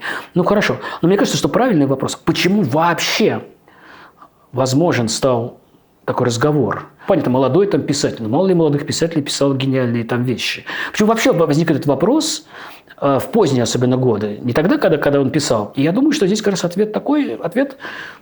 Человек, который так себя вел во второй половине своей жизни, человек, который на съезде, не писательском съезде, а на съезде партии коммунистической, говорил про Синявского Даниэля, арестованных, и которых посадили, в лагерь отправили, что это к ним еще проявлена снисходительность, а во времена бы не так бы с ними поступили, то есть расстреляли бы их. Вот этот человек очень плохо соединяется с тем текстом, который он написал. Такой дрянь-человек. Ну, человек, совершивший поступки, которые русский писатель не должен совершать. Русский писатель взывает к милосердию. Все-таки такая традиция. Достоевский, Толстой, Чехов. Великая русская традиция, она про это. Она про милосердие все-таки. Мы не говорим про... Ну, не буду про современных, значит, касаться их. Черт с ними, со всеми прилепинами. Так вот, я думаю, что русский писатель, написавший «Тихий дон», человек не должен так себя вести. Вот здесь нестыковка. И здесь мне нравится, это не моя концепция, не моя идея, а это концепция лучшего специалиста по русской литературе XX века, Марии Тамаровны Чудаковой покойной. Она пишет про то, что Шолохов все свои силы тратил, человеческие, тратил на то, чтобы иметь возможность напечатать это в Советском Союзе. Для него было принципиально важно, чтобы это появилось не на Западе, а в Советском Союзе. Именно поэтому такая ненависть к Синявскому и Даниэлю, потому что они, как известно, свои романы опубликовали там, на Западе. И, собственно, его захлестывало, конечно, помимо всего прочего, да, это не оправдание, но это, мне кажется, такое убедительное объяснение. Мы жизнь положили, репутацию свою, совесть свою положили, запятнали себя, чтобы только иметь возможность напечатать это все здесь, а эти, значит, гады напечатали все это там. Отсюда такая личная, конечно, ненависть, которая прорвалась в этой ужасной речи на съезде, про которую потом Лидия Корнеевна Чуковская специально письмо написала Шолохову. И когда, пишет Чудакова, что когда он это опубликовал, когда он напечатал, все. Дальше уже он свою жизненную миссию выполнил. Все, что он мог, все, что он должен был сделать, он сделал, он сказал. Причем там ведь много политика. Там довольно много того, что никому не позволялось в советской печати, а ему было, например, эротика. Например, во-первых, эротика – это единственное советское произведение абсолютно. с такой прям откровенной… Ну, не единственное, но одно из немногих что еще, советских… скажите? Не, ну, в 20-е годы было довольно много этого всего, пока они начали все это запрещать. Оно находятся разные писатели, может быть, даже не первого ряда. Пантелеймон Романов, например, прекрасный, кстати, писатель. Вот. Ну да, ему позволялось, чего не позволялось другим. И здесь она тоже приводит, мне кажется, замечательный совершенно пример, очень, очень хороший. Она говорит, что ведь известно, и это сравнительно недавно стало известно, это важно, что Шолохов писал Сталину письма, где он заступался за донских, не только казаков, за раскулачиваемых, за тех, кого убивали, все. Но это важно, что это были письма, которые он никогда никому, когда даже стало можно. Он же про это ничего не говорил никогда, потому что он выстроил так отношения свои со Сталином, что это были отношения частного, как бы такого внутреннего договора. Вот вы мне разрешаете вот делать то-то и то-то, а я буду за это, я не буду публично писать писем, там, статей и так далее, я не буду публично заступаться, я не буду пытаться даже ничего говорить того, что могло бы вас компрометировать. И дальше, когда, пишет Чудакова, когда вот он свою эту миссию выполнил, все остальное, что он делал, уже не так важно, уже не так существенно, потому что, ну, например, знаменитый рассказ «Судьба человека». Там есть одно место, которое, мне кажется, позорным, конечно. То есть один ход, который там сделал. В принципе, это нормальный рассказ. Он, конечно, умел как нормально? Человек, который сидел в плену, приходит такой, вот. Все говорят… Вот, самое главное, молодец. Конечно, вот это. Единичные случаи такие были. Но рассказ не называется «Судьба Андрея Соколова». Рассказ называется «Судьба человека». То есть он претендует на то, что это универсально так было. Человек отсидел, значит, в немецком лагере, и вместо того, чтобы поехать в советский лагерь, воюет, это просто, это стыдно читать, конечно. Хотя это написано неплохо, и более того, фильм, где Бондарчук играет главную роль, это, в общем, можно смотреть. Но, конечно, это позор. Вот он себя выплеснул, вот он сумел это сделать, а дальше все, что он делал, я думаю, для него, для самого, было уже не так важно. Все. Дальше можно было спиваться, можно было, и делать все то, что там он делал, потому что он здесь сумел это напечатать. Дальше вопрос об отношении, просто вы говорите, как я отношусь.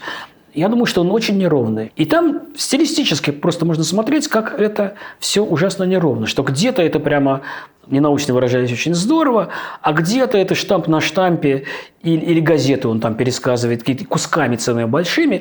И я даже готов сказать, где получается у него. Про землю. Там, где про то, что действительно его по-настоящему волнует, все, где он описывает вот натурально, то есть не в переносном смысле, а вот черная земля, это которую он описывает, да, вот этот перегной, там, который в этой земле. Это быть колоски, которые некому собрать. Ну да, все. Нет, вообще вот все, что связано с работой на земле, с землей и к отношениям к земле, все это прямо из лучших страниц русской прозы 20 века. Многое другое, по-моему, гораздо хуже сделано. В романе нет идеи про то, что какие молодцы большевики лишили нас нашей земли, нашей свободы, нашего счастья. Нет. Я думаю, что, кажется, это еще не превратилось в статью, но доклад был, или даже это был какой-то частный разговор с таким одним из лучших знатоков Пастернака Константином Михайловичем Поливановым. И он правильно совершенно говорит, что в каком-то отношении, конечно, это перекликающиеся романы «Доктор Живаго» и «Тихий Дон», и такие сообщающиеся сосуды. И в том числе, я думаю, что вот то, о чем вы говорите, вот эта попытка, эта возможность посмотреть с очень разных сторон на то, что происходит. Я напомню, в «Докторе Живаго» вот это замечательное место, где белогвардейцы и не белогвардейцы, где он находит ладанку с текстом, это враг, он при этом воспринимается как близкий человек. Да, вот это вот умение посмотреть и на то, и на другое с разных сторон. В «Тихом Доне» тоже находят дневники. Конечно, у Шолохова это было.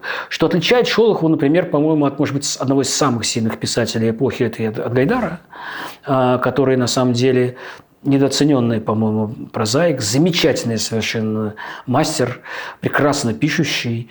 Безусловно, с моей точки зрения, опять мы все время соскальзываем с литературоведческого разговора на человеческий, как на кухне. Мы все-таки люди. Да, который, конечно, мастеровитее на 3 головы, по-моему, чем Шолохов, по-моему, в своих лучших вещах. Не убеждайте меня, хорошо, я по своему да. Нет, я не убеждаю, а скорее, говорю, что, как я думаю про это. И книга которого «Военная тайна». Меня назвали, собственно говоря, Алька, герой этой книги. А, да? Меня назвали в честь этого мальчика погибшего.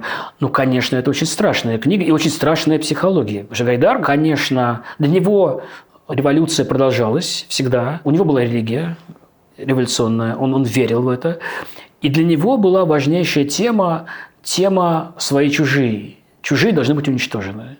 Чужие не должны ходить по этой земле. И я, говорит Гайдар, или пишет Гайдар, я не человека-ненавистник, потому что точно так же эти чужие про нас. Либо они нас, либо мы их, они должны быть уничтожены. И, соответственно, собственно, что сделал Гайдар? Что его сделало, может быть, самым страшным и самым великим писателем детским 30-х годов? Он не побоялся. Он в жертву принес ребенка. В «Военной тайне» мальчик Алька просто погибает, убитый. А в «Судьбе барабанщика» почти гибнет. Жертвоприношение, собственно, происходит. Вот то самое жертвоприношение, которое в стихотворении Багрицкого «Смерть пионерки», происходит вот у Гайдара тоже такое. И в этом смысле, с моей точки зрения, Шолохов гораздо более милосерден, потому что безусловно. Жертву, он не хочет никого приносить. Безусловно. Шолохов, или, скажем так, Шолохов как автор «Тихого Дона», да. но не «Поднятой целины», но не «Судьбы человека» и там поздних каких-то вещей. Конечно, его позиция гораздо более милосердно. И очень важно сказать, что он это сумел опубликовать здесь, в Советском Союзе, в советских журналах. Есть заслуга «Тихого Дона» в том, что вообще вся русская литература, такой полный массив до 20 века, это в основном про то, что называется upper class, да? Про аристократию, про дворянство там, и так далее.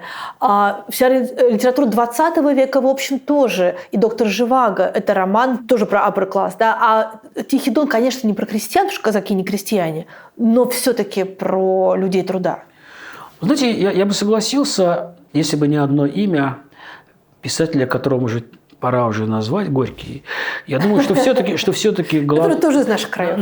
Да, я знаю, все писатели из ваших краев, кроме Прилепиных, молодцы. Нет, просто я хочу сказать, что... Прилепин не из наших краев. Он из Нижнего. Горький просто работал... Горький тоже из Нижнего, в смысле из Горького, да. Но Горький работал на донских складах. Я про то, что свои рассказы он написал там. Так вот, что касается Горького, просто бывает такое, что писателя в силу разных причин немножко забывают. Но что он это сделал темой литературы 20 века, это так, он много очень про это писал. И думаю, что в этом отношении, конечно, Шолохов за. То есть он следующий писатель. И, в общем, можно... Понимаете, мы знаем вершины. Платонов, Шолохов, Горький. Было множество писателей других, которые тоже об этом писали, но в силу разных причин, меньше талантливости, меньше повезло и так далее, мы их сейчас не очень вспоминаем. Например, писатель Серафимович. Его довольно трудно сейчас читать «Железный поток».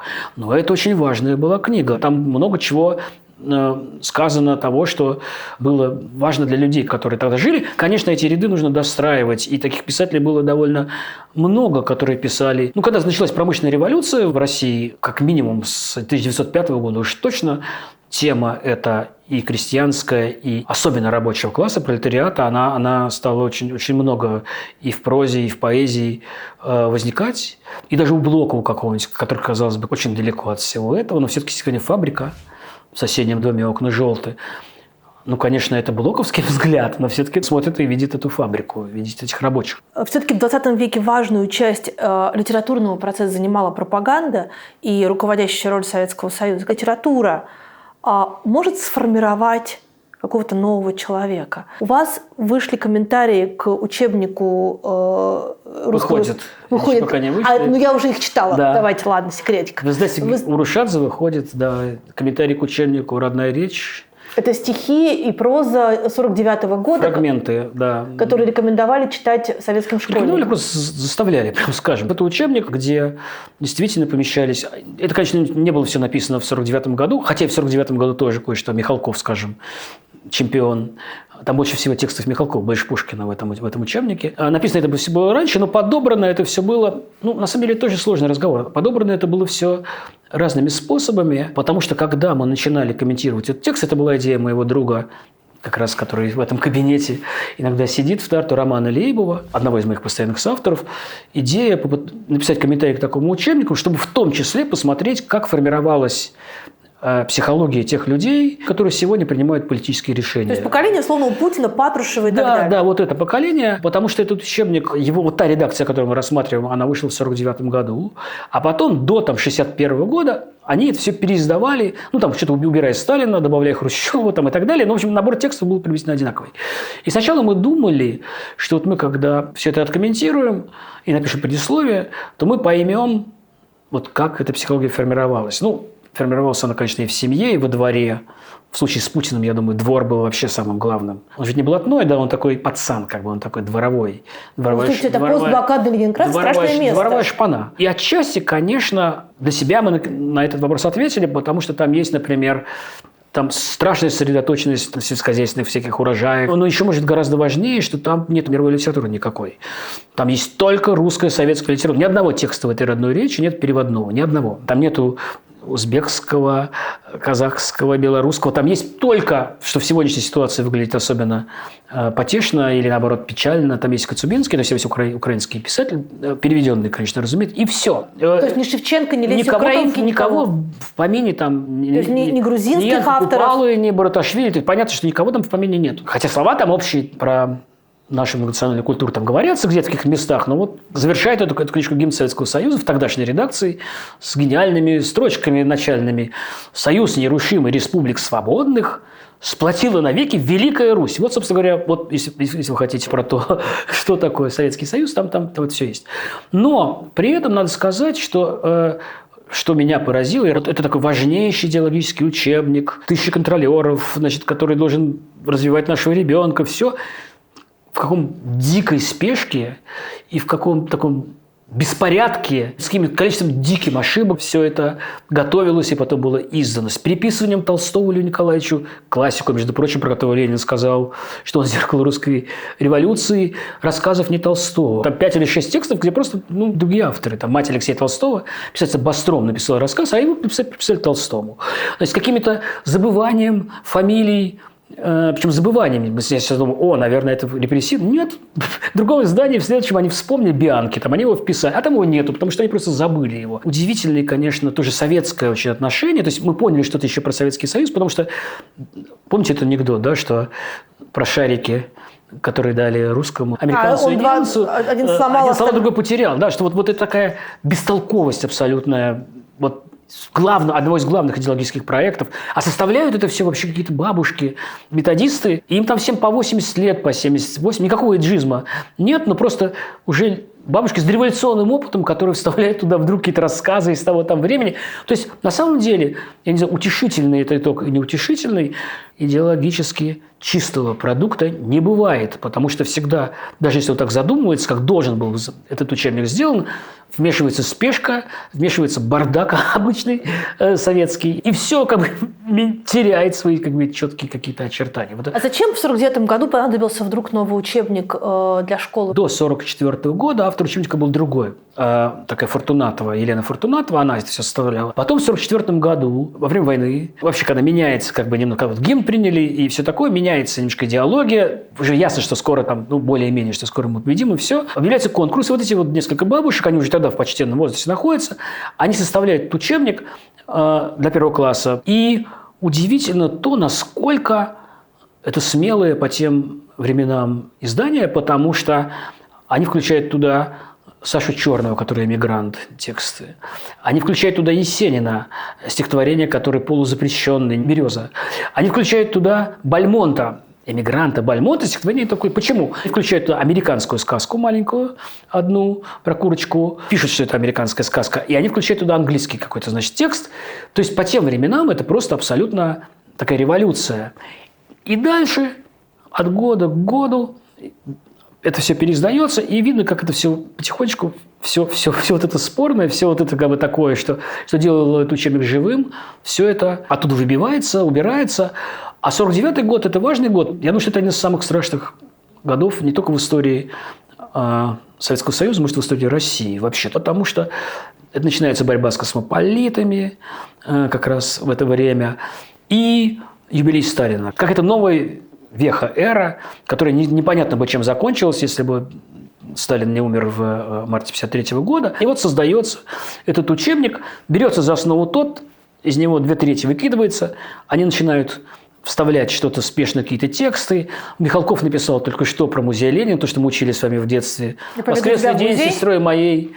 Мы вышли со двора. Это они, значит, быстренько включают кусочек. И в последний момент они привлекают еще несчастного, значит, Маршака, Агню Барто, который скорее в виде генералов таких свадебных, и Лидию Чуковскую, которая там, значит, действительно пытается уже что-то сделать, но уже все набрано, ничего не получается. И получается такой абсолютный, конечно, винегрет текстов. Там есть работа учащихся, так называемые, то есть они брали. И там есть рассказ «Деревца», написано, значит, из Киева написал маленький рассказик. А мы все время пытались понять, кто это написал, кто написал эти тексты. И вдруг мы выясняем, что это написал писатель, который потом стал одним из главных диссидентских писателей. Писатель Кузнецов, автор «Бабьего Яра», собственно говоря, который потом уехал, значит, был выдавлен за границу. Вот мальчик из Киева присылает, то есть там сложно довольно, оба в «Пионерской правде» печатают этот рассказ, и они из «Пионерской правды» его берут. И вот это вот немножко абсурдно. Даже в этом учебнике 1949 года, таком сталинском, появляется рассказ одного из главных диссидентских каких-то, значит, авторов. Кого мог вырасти этот учебник «Родная речь»? Мне вообще кажется, вот эта российская зацикленность о том, хороший у тебя был учитель литературы или плохой, она связана с тем, что учебники были по дефолту чудовищными. Они никакие были. Вы знаете, чудовищно в смысле, что этот учебник не мог тебе не дать представления о литературе, не помочь ее полюбить. Знаете, у меня так часто бывало в детстве, что я звал ключи от квартиры. Я был в Зеленограде, жил, а родители работали в Москве.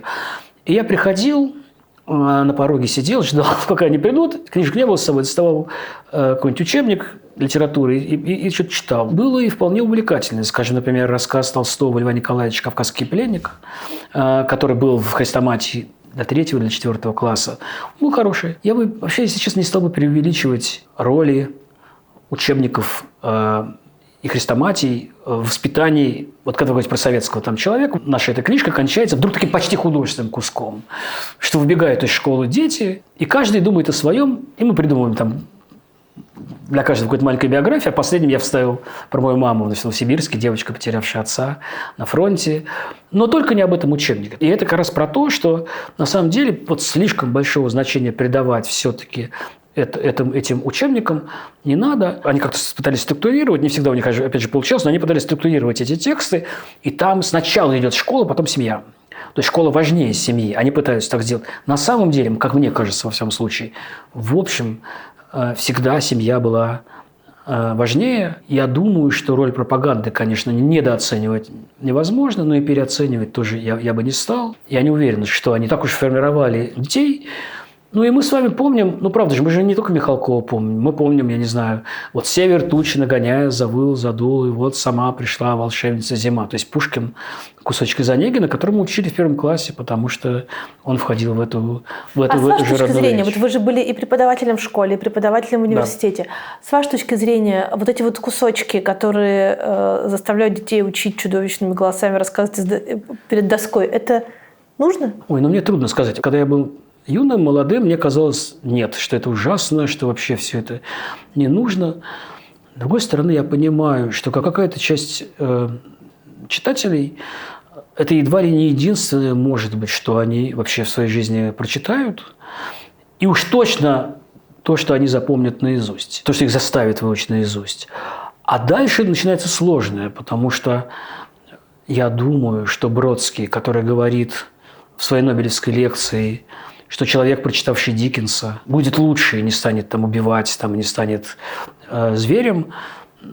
Я думаю, что это немножечко все-таки прекраснодушие. Я думаю, что опыт, в том числе и сегодняшний, не буду опять называть имена, но мы знаем писателей, например, писателей или режиссеров, которые главнокомандующих, которые, ну, главнокомандующих, в меньшей степени, ну да, все они все читали, как бы. Ну уж точно я думаю, что Никита Сергеевич Михалков прочитал довольно большое количество хороших текстов. Уж точно посмотрел огромное количество, в том числе и человеколюбивых. В какой-то момент он признавался, что «Полет над гнездом кукушки» – это его любимый фильм. Но ничего это не помогло. И я всегда вспоминаю, когда вот я про это думаю, может быть, самый умный человек 20 века, который жил в Советском Союзе, и один из лучших авторов – это Евгений Шварц.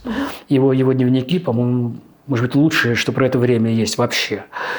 Но я про другое вспоминаю, что он, когда был маленьким, он читал маленький кусочек романа Диккенса «Дэвид Копперфильд», и он думал, что это все. Про то, как его там мучают, этого Дэвида несчастного, а потом он находит, значит, спасают все. И когда он узнал, что, оказывается, есть огромный роман, его счастью не было предела. Вот если, может быть, он не прочел эту маленькую книжечку, ну, Шварц бы узнал, но кто-то, может быть, и не узнал бы. А люди, которые стартовали от школьных текстов и потом стали читать что-то другое, именно все-таки прочитав что-то в школе, даже без относительно учителей. И когда ты учишь наизусть, все-таки у тебя застревают эти кусочки, эти строчки, и это хорошо. И я думаю, что одна из больших бед, между прочим, современного человека заключается в том, что нету радио. Но ведь огромное количество текстов нами запоминалось, или музыки. Там ты мог не знать хорошо музыку Чайковского, да? Что-то начало играть, и говорят, Петр Ильич Чайковский, да? И дальше тебе входил в голову. Так же с стихами, так же с прозой. То есть вот какой-то набор чего-то, что все-таки тебя не обязательно исправляет, меняет, но делает лучше, конечно. Все-таки эти школьные тексты, может быть, дают, я бы так сказал. Ну, мне кажется, что все авторы, которые оказывались в школьной программе, они как будто получают такое клеймо на всю жизнь. И если ты не возвращался к ним во взрослом возрасте, то больше ты с ними не встречался, думая, что они какие-то скучные придурки. Ну, вот Некрасов. Вот. Хороший поэт? Очень хороший. Некрасов, я думаю, в 19 веке второй после Пушкина, один из лучших, конечно. Но Некрасов в школьной программе – очень это удачный ужас и пример. кошмар. Согласен. Как раз я думаю, что я хотел привести быстрый пример противоположный, Достоевский, потому что «Преступление и наказание», ну, вот есть эти споры тоже, вот можно ли давать рано, это, кажется, 9 класс был, когда я учился. Ну, мне кажется, что это вот как раз тоже одно из немногих школьных. У меня был хороший учитель литературы, ну, нормальный, обыкновенный, не было ничего такого выдающегося в ней. Но я помню, как я читал летом это «Преступление и наказание», просто в восторге. Или жена моя, Аня, Достоевский – это все-таки которая читала «Войну и мир», и тоже она вспоминает, она, конечно, пропускала тогда вот всякую историю, но как только вот Наташа, неужели она уйдет от Андрея, там и все. Ушла все. Вот это было важным. Но, конечно, есть авторы и есть тексты этих авторов, которые могут быть очень неудачно подобраны. Я думаю, что Некрасов одно из этих имен, я по себе просто это знаю. И мне Некрасов казался скучным, просто необыкновенным, каким-то просто занудным. автором, и прошло много-много лет. Я уже институт кончил уже. Когда я вдруг... Даже тот же текст «Мороз, красный нос», когда я начинаю передумать, господи, какая великая там вещь, потрясающая. Просто здесь еще начинается проблема выбора текстов для школьных там, хрестоматий, для школьных учебников, которые... И об этом, конечно, надо думать. Некрасов такой. Горький, кстати, отчасти такой же. Ну, господи, это... действительно, еще выбирается худшее. Песня «Буревестник» – это просто... знаете, что Горький плакал? Ну, Горький вообще часто плакал. Но он читал свои стихи Гумилеву и говорил, ужасный, это невозможно читать. И Горький, значит, да, там, вот. Но действительно, это на дне как раз, который тоже входит в школьную программу, это лучшее, может быть, что Горький написал. Это удачный подбор. Очень неровно было в школьной программе. Но я думаю, что вообще говоря, это вопрос перечтения и взросления. Я думаю, что если вы продолжаете после школы там что-то читать, то в какой-то момент какие-то главные тексты, вы к ним все равно возвращаетесь. Все равно возвращаетесь к «Войне и миру», к «Капитанской дочке», «Герой нашего времени», который вообще... Вот «Герой нашего времени», я просто помню... Знаете, это прям вот оглядываешься, и половина мальчиков сидит вот так. Значит, в твоем классе, ты Печорин. Это тогда, что называется, вставляло тогда, потому что, конечно, Печорин – это такой, для подростка это просто образец там, для подражания. Но я думаю, что можно было бы в идеальной школе не ограничиваться русской литературой. Я думаю, что там, в 15-16 лет включить, например, «Над пропастью воржи» в школьную программу, и все будут вот так это читать. Я, наверное, прекраснодушничаю. Кто-то вообще не будет читать. Но все-таки те, кто хоть немножко читают, будут эти тексты читать совершенно с восторгом. Вас сейчас, так говоря по-простому, помотало по миру.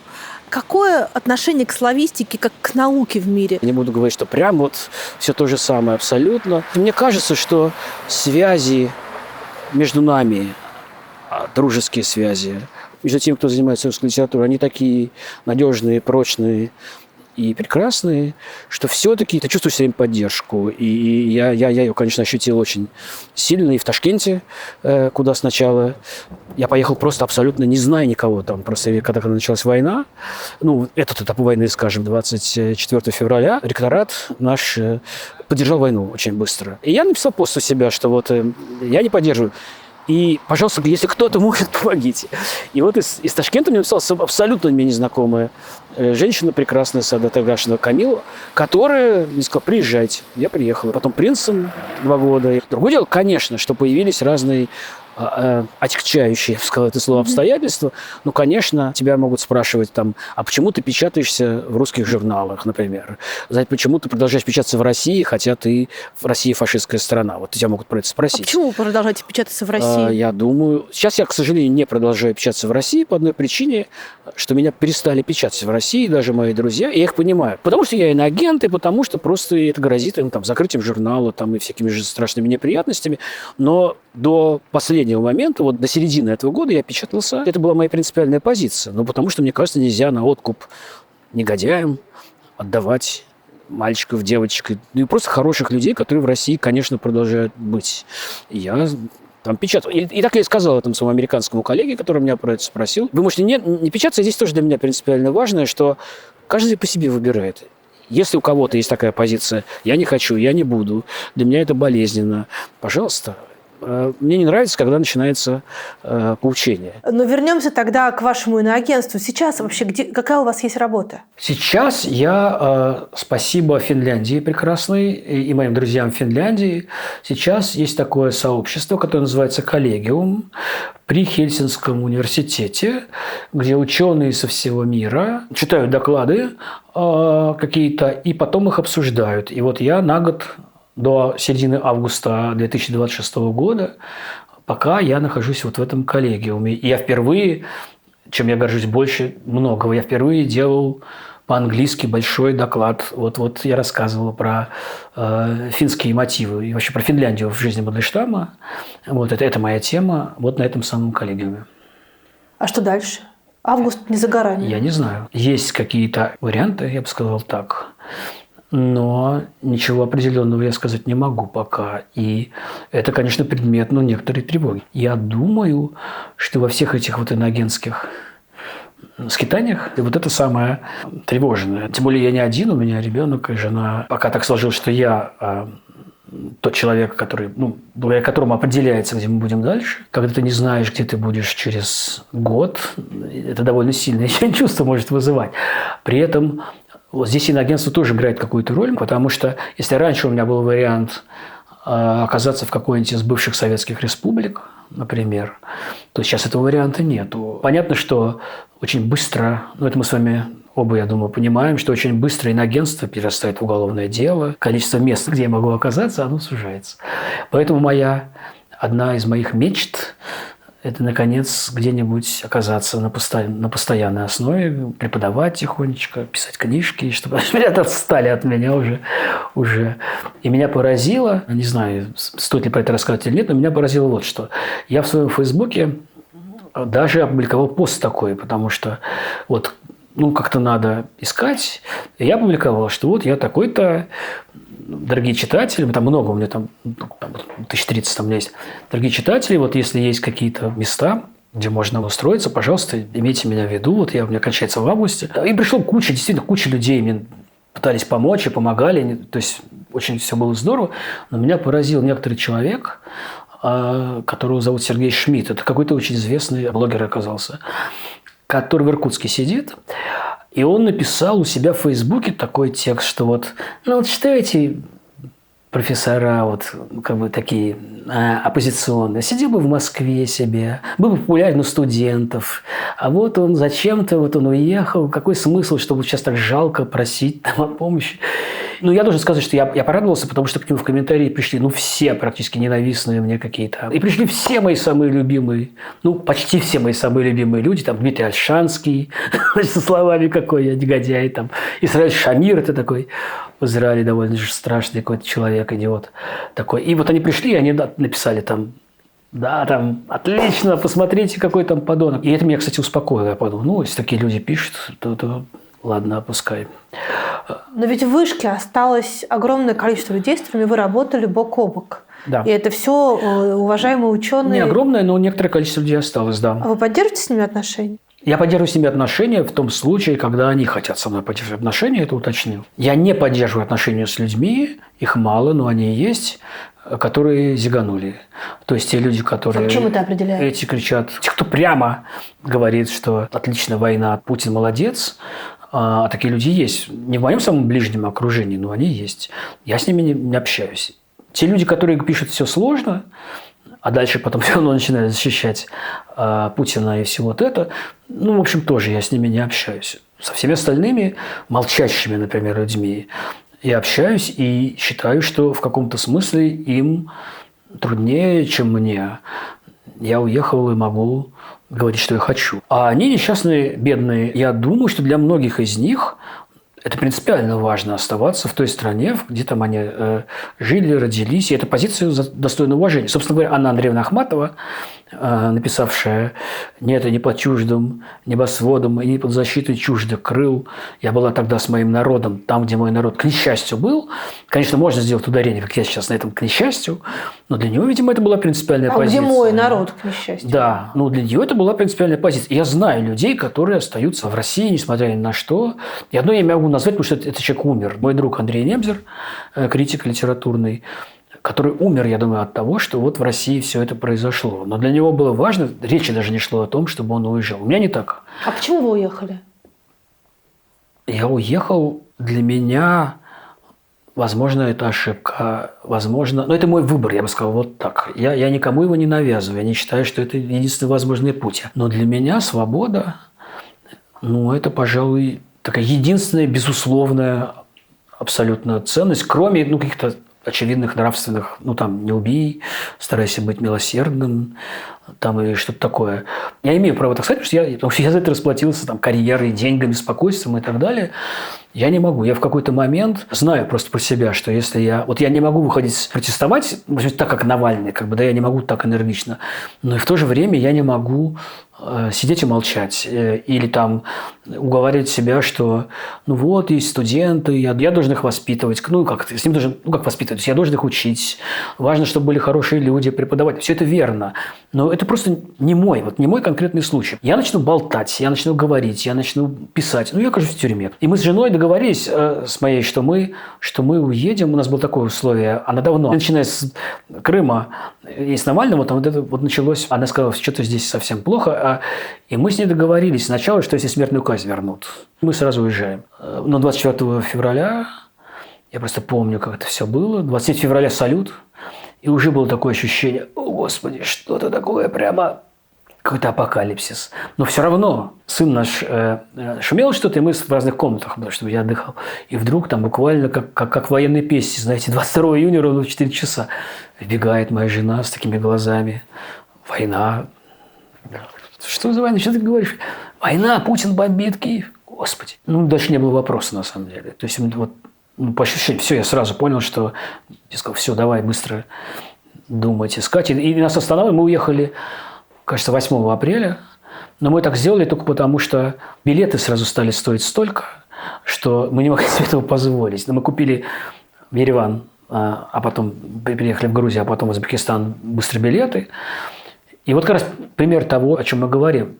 Я не молчал, конечно. В это время я довольно активно что-то такое болтал, говорил, боясь, что сейчас это кончится. Но я не мог просто себя заставить замолчать. И вот мы 8 апреля мы покинули, наверное, навсегда Российскую Федерацию. То есть вы думаете, что вы не вернетесь? Ну, сейчас очень хорошее лекарство, поэтому президент Путин, думаю, будет довольно долго. А когда он оставит нас, дай бог, то я думаю, что какой-нибудь... То есть у меня нет оптимистических сценариев. Думаю, что... Нет, возможно, что что-то поменяется. И я, конечно, тогда буду думать. Но пока ощущение абсолютно, что это навсегда. Я как филолог тоже отчасти. Вы знаете, я читал довольно много книг, писем, каких-то воспоминаний. Особенно письма здесь поражают, когда там сидят люди в каком-то 18-м году, или там, не знаю, в 21-м, в Белграде, и говорят, чокнемся в следующем году в Москве. Ну да, конечно. Потом, когда их смерть, если они не погибли во время войны, умер там. Ну, где-то они там все умерли, конечно, не в России. Как вы относитесь к максиме, которую часто используют оставшиеся в России преподаватели, в том числе Высшей школы экономики, что кто будет учить еще этих студентов, кто будет им показывать нравственный пример? Более того, я должен сказать, что ни один из моих коллег меня не предал. Никто никогда, нигде из моих коллег в Высшей школе экономики не позволил себе сказать, что вот с катертью дорога там или что-то такое. Не все мне пишут, но тоже это очень хорошо понимаю. Ну, некоторую молчаливую поддержку, а иногда не молчаливую, от своих коллег я ощущаю и очень это ценю. Поэтому мне трудно сказать. Но есть люди, которые просто радостно стали кричать «Ура!», там, «Слава Путину!» и что-нибудь такое в Высшей школе экономики. Не у нас, не на моем отделении, не на моем факультете. Ну, они никогда и не были мне дороги, и все, поэтому... Я таких примеров не очень много знаю. Когда люди откровенно зигуют, мне это ужасно не нравится. И особенно, когда это делают люди, пользующиеся каким-то авторитетом. Там, не знаю, например, этот директор Эрмитажа, мне кажется, что так нельзя делать, как он. Понимаете, может быть, мне не стоит влезать в... То есть я не имею права, может, об этом судить, потому что я мало знаю обстоятельства, в которых он находится. Но я даже стишок какой-то написал. «Кричи истошный Крымнаш, не то закроет Эрмитаж». Потому что какие-то он себе позволяет вещи, высказывания петровские, так нельзя, мне кажется. Его не расстреляют, его не убьют, его перестанет он быть директором Эрмитажа. То есть, когда большие люди... То есть, если предположить, что когда он перестанет быть директором Эрмитажа, Эрмитаж украсит буквой «Z». А вы уверены, что Эрмитаж не украшен? Нет, Эрмитаж сейчас не украшен буквой «Z». Да, это я уверена. Да? Я не знаю, понимаете, формально нет. Просто мне кажется, что здесь возникает очень большая проблема. Вот, понимаете, у меня довольно трудная ситуация, я не знаю, где я буду послезавтра или почти завтра, но я не завидую этим людям, которые остались в России, многим, которые начальники там, Потому что здесь возникает проблема, которую я бы никогда не хотел решать. Эта логика, если бы не я, если бы не моя защита, если бы не мой компромисс, то бы, предположим, Эрмитаж украсился бы буквой Z, никогда не понятно, где граница, где это перестает иметь смысл. Где твой театр, который ты защищаешь, и ты говоришь, что мои актеры, они прекрасные, они замечательные, они не виноваты, или ты шепчешь, не знаю, кому-то, я за вас, подмигиваешь или что-то, а вслух ты ставишь спектакль, предположим, там про бойцов СВО героических и про подонков, украинцев. Имеет смысл такой театр защищать? Он вообще он нужен такой театр или нет? Я не знаю. Если бы я был директором такого театра, то я бы ушел на пенсию. Или если бы я был директором Эрмитажа, я бы не пошел на такие шаги. Нет, мне кажется, что уже есть какие-то границы, когда это позором становится. Не нужен такой... Не то, что такой Эрмитаж, Эрмитаж будет стоять, ничего с ним не будет. Он будет просто украшен или не украшен буквой Z, которая там просто есть все равно. Она там не красуется. Но все равно мы знаем, что директор этого Эрмитажа, он зиганул. Все. Но вы же литературовед? Да. Вы читали и 1984 год, и Софью Петровну, и вы знаете совершенно точно из этих литературных произведений, насколько система крепче человека. Это и как правда. человек хрупок под ее давлением. Абсолютно я согласен с этим. И здесь именно как литературовед я могу сказать, что это разные случаи. Потому что в случае с Софьей Петровной, Лидией Чуковской, здесь весь сок, весь смысл в том, что она не просто человек, которую там сломали, а она человек, Чуковская так придумала, она ради этого писала эту вещь, она человек, из-за которой это отчасти произошло. Человек, который закрывал глаза на все ужасы, пока это не коснулось ее лично, совсем уже, когда ее сына не арестовали, пока он не написал письмо ей, что меня бил следователь.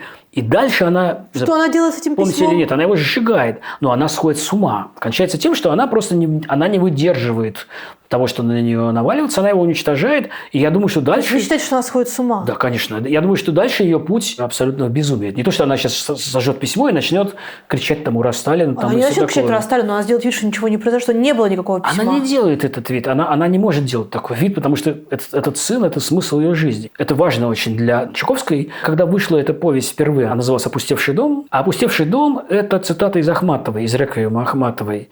И на обложке были строки из «Реквиема» Ахматовой. И Чуковская страшно рассердилась.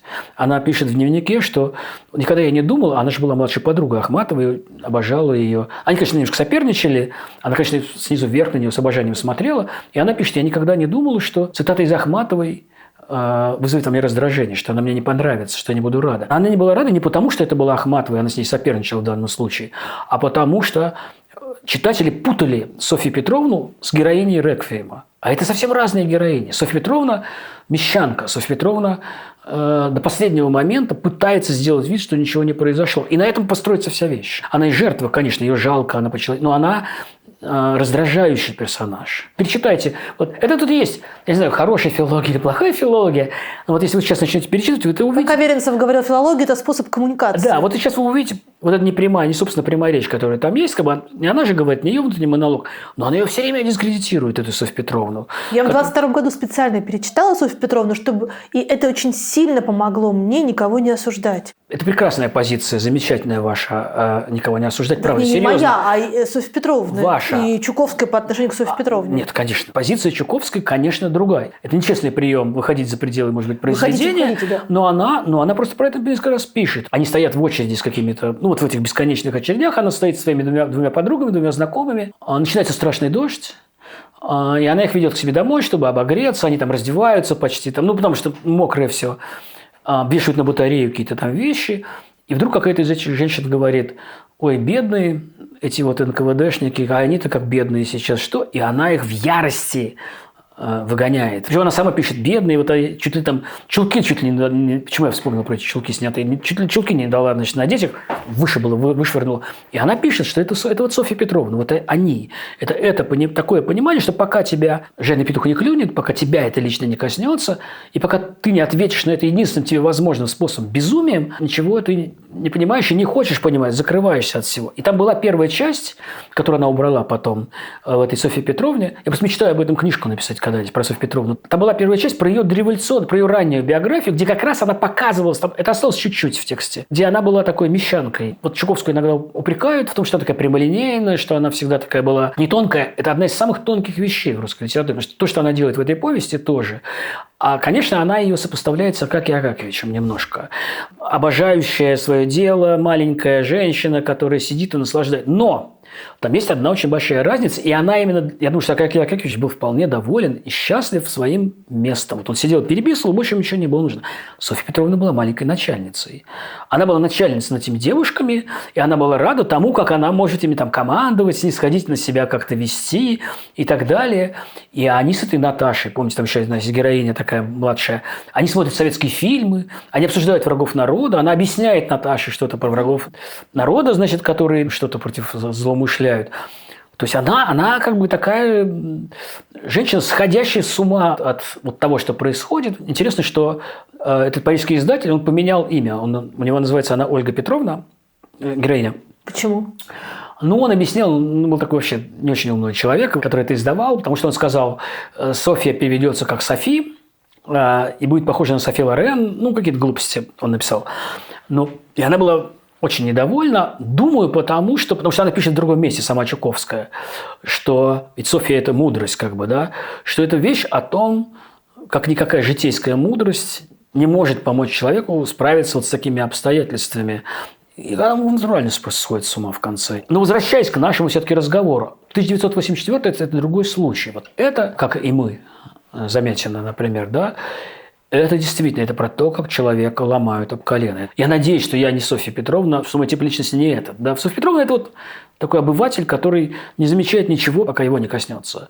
А герой 1984 – это скорее, как я. Ну, он готов сопротивляться. И недаром, ну, может, это такое личное. Я страшно боюсь крысы. Для меня это такая просто абсолютная жуткая, значит, сны, все с этими крысами. А там, если помните, его начинают пытать крысами, и он не выдерживает. Да? Это прочь, которую, конечно, сломали. Это про то, что человеку трудно выдержать.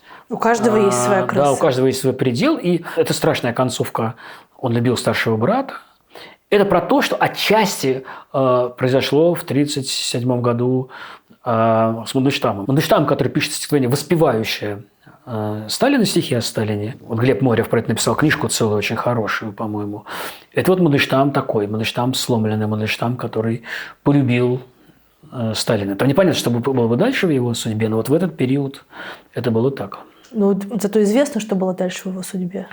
Неизвестно, что было бы, если бы этого не произошло. Он вернулся. А могло это не произойти? Ведь это же некоторая неизбежность, да, такого поворота событий. Вы знаете, какие последние стихи Мандельштам написал? Это вот как раз про написанную книжку «Любовная лирика» Мандельштама, которая в НЛО вышла, между прочим, уже в тот момент, когда я был иноагентом. И там последний фрагмент посвящен Ликонизе Поповой. Это актриса, жена Яхонтова, великого чтеца, которая была сталинисткой.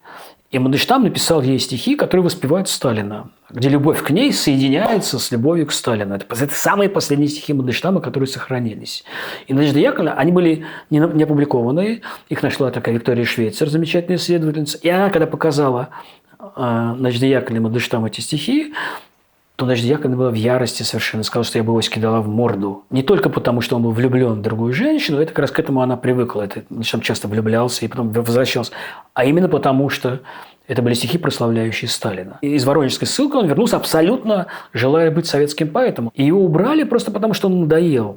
На него написал Ставский такой донос, главный начальник писательский того времени, Ежову, со словами «разберитесь, ходит, надоедает, надо что-то с ним сделать». И второе его дело – это было дело так называемого повторника, потому что людей, которые уже были когда-то арестованы, их часто арестовывали уже второй раз. И первое дело оно вот такое, а второе дело там 3 странички допроса, и поехал все. Вот. Поэтому очень хочется ответить красиво и так возвышенно, что вот нет, конечно, он был обречен. Ну да, думаю, что он с его пассионарностью, с его энергией и с его холерическим темпераментом разболтался бы или что-нибудь такое. Или бы, как у него всегда бывало, наверняка бы его кинуло в какой-то еще край другой, и он бы вряд ли сохранился. Но, в принципе, теоретически, если уж мы начинаем такими категориями мыслить, не напиши Ставский донос, мне непонятно, что произошло. Может быть, пронесло бы. Вы считаетесь одним из самых крупных специалистов по Мандельштаму сегодня? Почему вы после Мандельштама решили заняться Да. Есениным? Я понял одну грустную вещь немножечко, что вот после Мандельштама все писатели, про которых я писал, это были сильно пьющие люди. Есенин, Николай Леников, великий, замечательный Великий, поэт, да. и, наконец, Венедикт Ерофеев, который здесь вообще всех, про которого мы написали тоже в соавторстве Да, я знаю биографию. его биографию. Ну, конечно, все-таки не это было причиной.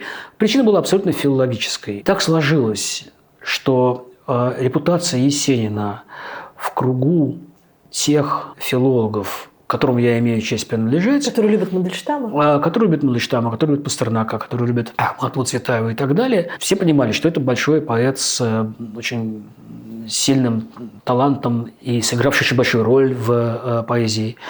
Но все-таки к нему отношение было... Это, наверное, особый отдельный разговор. Почему это так? Но отношение было... Почему это так? Я не знаю, что так уж сильно отпугивало от него.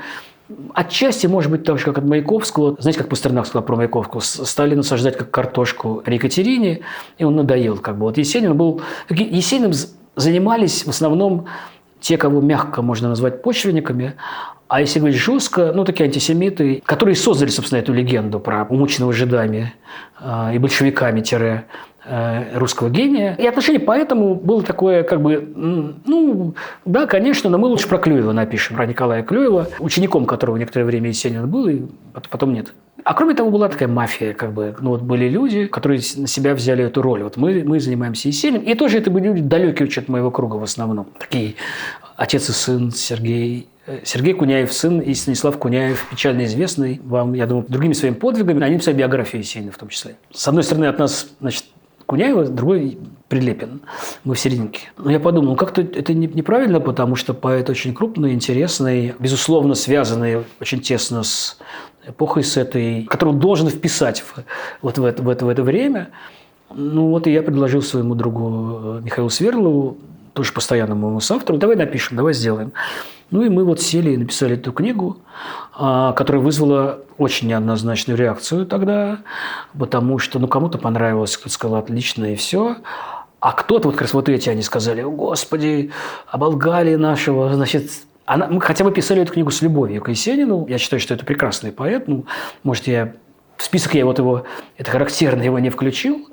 Но я забыл, на самом деле, я буду жалеть. Я забыл Хлебникова, я забыл Маяковского, которого, конечно, надо включить. Да. Конечно, Маяковский. Цветаеву-то я вам простила, Да. Ладно, это так по женской линии, но Маяковского... Да, Цветаева, конечно, великая. Есенин, он, опять не научно выражаясь, он немножко другого, как мне кажется, масштаба поэта, чем Пастернак или Маяковский, но очень большой. И мы писали это с любовью к нему, но мы сделали, собственно говоря, то, что он сам про себя писал. В последнем своем тексте, в главном важном тексте, большом поэме «Черный человек», он пишет про себя как про человека, который менял маски все время. Лживые жесты, из лейтмотивов этой поэмы. И мы просто показали, или попробовали показать, скажем, скромнее в этой книжке, что это был человек, который обладал огромным талантом, конечно, природным, у которого было, как мне кажется, тут я начинаю говорить, как мне кажется, потому что это концепция. Любите, не любите, я думаю так. У которого действительно, как недаром мы говорили про Шолохова и землю, у которого было тоже, как у Шолохова, действительно органическая любовь к почве, к земле. И это он умел описывать, но который при этом сделал одну такую довольно страшную вещь, как мне кажется, страшную.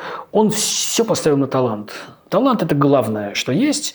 И на службу этому таланту должно быть поставлено все, и который в разные годы, разные периоды своей жизни переодевал маски. Вот он у нас, крестьянский паренек, сусальный, рядом с Клюевым, там стоящий, Они были первые, кто официально костюмы стал надевать. Когда они выступали перед семьей, перед царской, для них шили с Клюевым костюмчики, в которых они, выходили и выступали. Теперь уже это, это не едят, себя это исчерпало. Теперь я буду хулиган, буду проклинать все то же самое, что я недавно воспевал, и причастие выплевывать буду, как сразу после революции в текстах написанных. Теперь я Пушкин, человек, который менял маски, и который добился на русской почве того, чего он хотел, на советской, который стал одним из главных, самых популярных, наряду с Маяковским, поэтов. А потом, когда женился на Дункан, которая была для него способом, как он думал, перехода на другой уровень, в мир из России. Ничего там не получилось, по простой причине. Переведено было мало. а по-русски никто в мире... Ну, иммигранты слушали, а западные люди не хотели. И, собственно говоря, пить, как мы думаем, по-настоящему, начал просто уже вот этой скуки.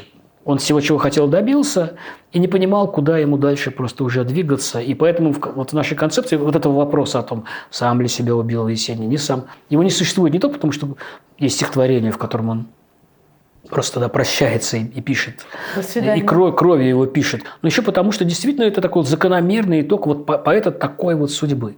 И я думаю, что если нам пытаться сейчас вполне безответственно соединять разные линии нашего разговора, то я думаю, что ему, как и Шолохову, продолжая это сравнение, для того, чтобы быть очень большим, великим, монументально великим поэтом, ему не хватило просто, помимо всего прочего, еще и просто образования. Оба были очень талантливы, оба замечательно усваивали, впитывали, всасывали то, что было вокруг них. Ну, это в том смысле, что когда Мандельштам пишет, что мы живем под собой ничьей страны, то Шолохов и Есенин, на самом деле это была моя задумка, каким-то образом их объединить. Уж эти люди точно под собой страну чувствовали. Про Шолохова у вас в лекции есть замечательный пассаж о том, что это один из немногих русских писателей, который умер там, где родился, а не переехал, как все, в Москву или Ленинград. Правда. Есенин, в общем, в каком-то смысле тоже оставался в своем круге. Это хорошее сопоставление, но думаю, что оно нуждается в уточнении, потому что все-таки я думаю, что выбор Шолохова, он свою миссию выполнил, и дальше он вернулся вот туда, где он должен был быть, и только, значит, его вытаскивали, так, клещами его вытаскивали там, в Москву или куда-то там выступать или что-то самое. А с Есениным, он все-таки нет, это не совсем так. Родился он в Константиново, которое вовсе не было тем местом, которое мы себе представляем. Это была деревня при капитализме. В стране, которая стоила капитализм. В крикет он в детстве играл. Да? Он играл в крикет, Есенин, маленький Сережа. Его отец был с детства приказчиком в Москве в мясной лавке. То есть его отец не был крестьянином. И сам он довольно рано перестал быть крестьянским сыном, а поехал просто поступать в университет Шанявского. И дальше получал образование и так далее. А умер он в чужом для себя городе. Он умер в Ленинграде. Я думаю, что он попытался повторить еще раз, и уже неудачно, то, что он делал в юности. Потому что он же был в Москве, в юности сидел. И он никак не мог себя найти. Он пробовал очень разные тоже вот маски, очень разные роли. То он писал от лица рабочего класса, значит, поэта, потому что он у Сытина работал в типографии. То он писал какие-то за войну стихи, кстати, между прочим, такие ультравоенные. А потом, когда он прочитал модернистов, Блока, Белого, Бальмонта прежде всего, он понял, соединяю свое крестьянское и вот это вот модернистское. И этого ждут, потому что должен появиться крестьянин тоже, про которого мы скажем, вот она мудрость-то, вот она откуда, вот мы тут городские сидим развратники, а вот он. И он поехал в Петроград, и он пришел просто к Блоку, изображая крестьянского паренька.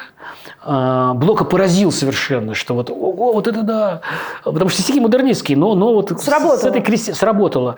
И дальше очень быстро раскрутился. Вот я думаю, что он поехал в Ленинград, в тот этап, когда он готовил там свое собрать сочинение, и все, попытавшись снова начать заново. Он поехал, конечно, туда не самоубиваться, понятно. Он туда приехал, но уже был в таком же состоянии, истерически человеческом. Алкоголь давил, как сентябрь, осенняя роща осыпает мозги, алкоголь.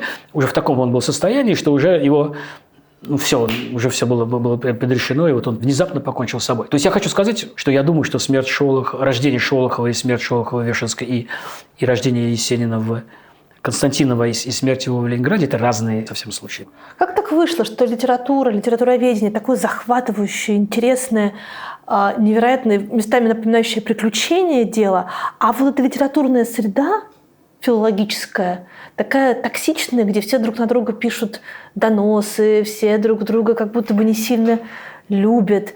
И как часто вы с этим сталкивались? Потому что я слышала о том, что однажды, когда вас выбирали профессором вышки, в вашу почту случайно попало письмо одного из ваших коллег, который спрашивал, а не завалить ли вас? Была такая история, действительно. И эта история стала причиной того, что мы разделились на 2 отделения вышки, потому что невозможно дальше общаться, как нормально общаться, трудно общаться с человеком. А как это было? Так и было, как вы рассказываете. Руководитель тогдашний нашего отделения всего, она мне сказала, а вы знаете, Олег, не хотите ли вы такой, значит, у нас хороший, заслуженный, чтобы мы вас выдвинули в эти почетные профессора? Это деньги, во-первых, другие, и тебя не могут выгнать легко. Такое устойчивое положение.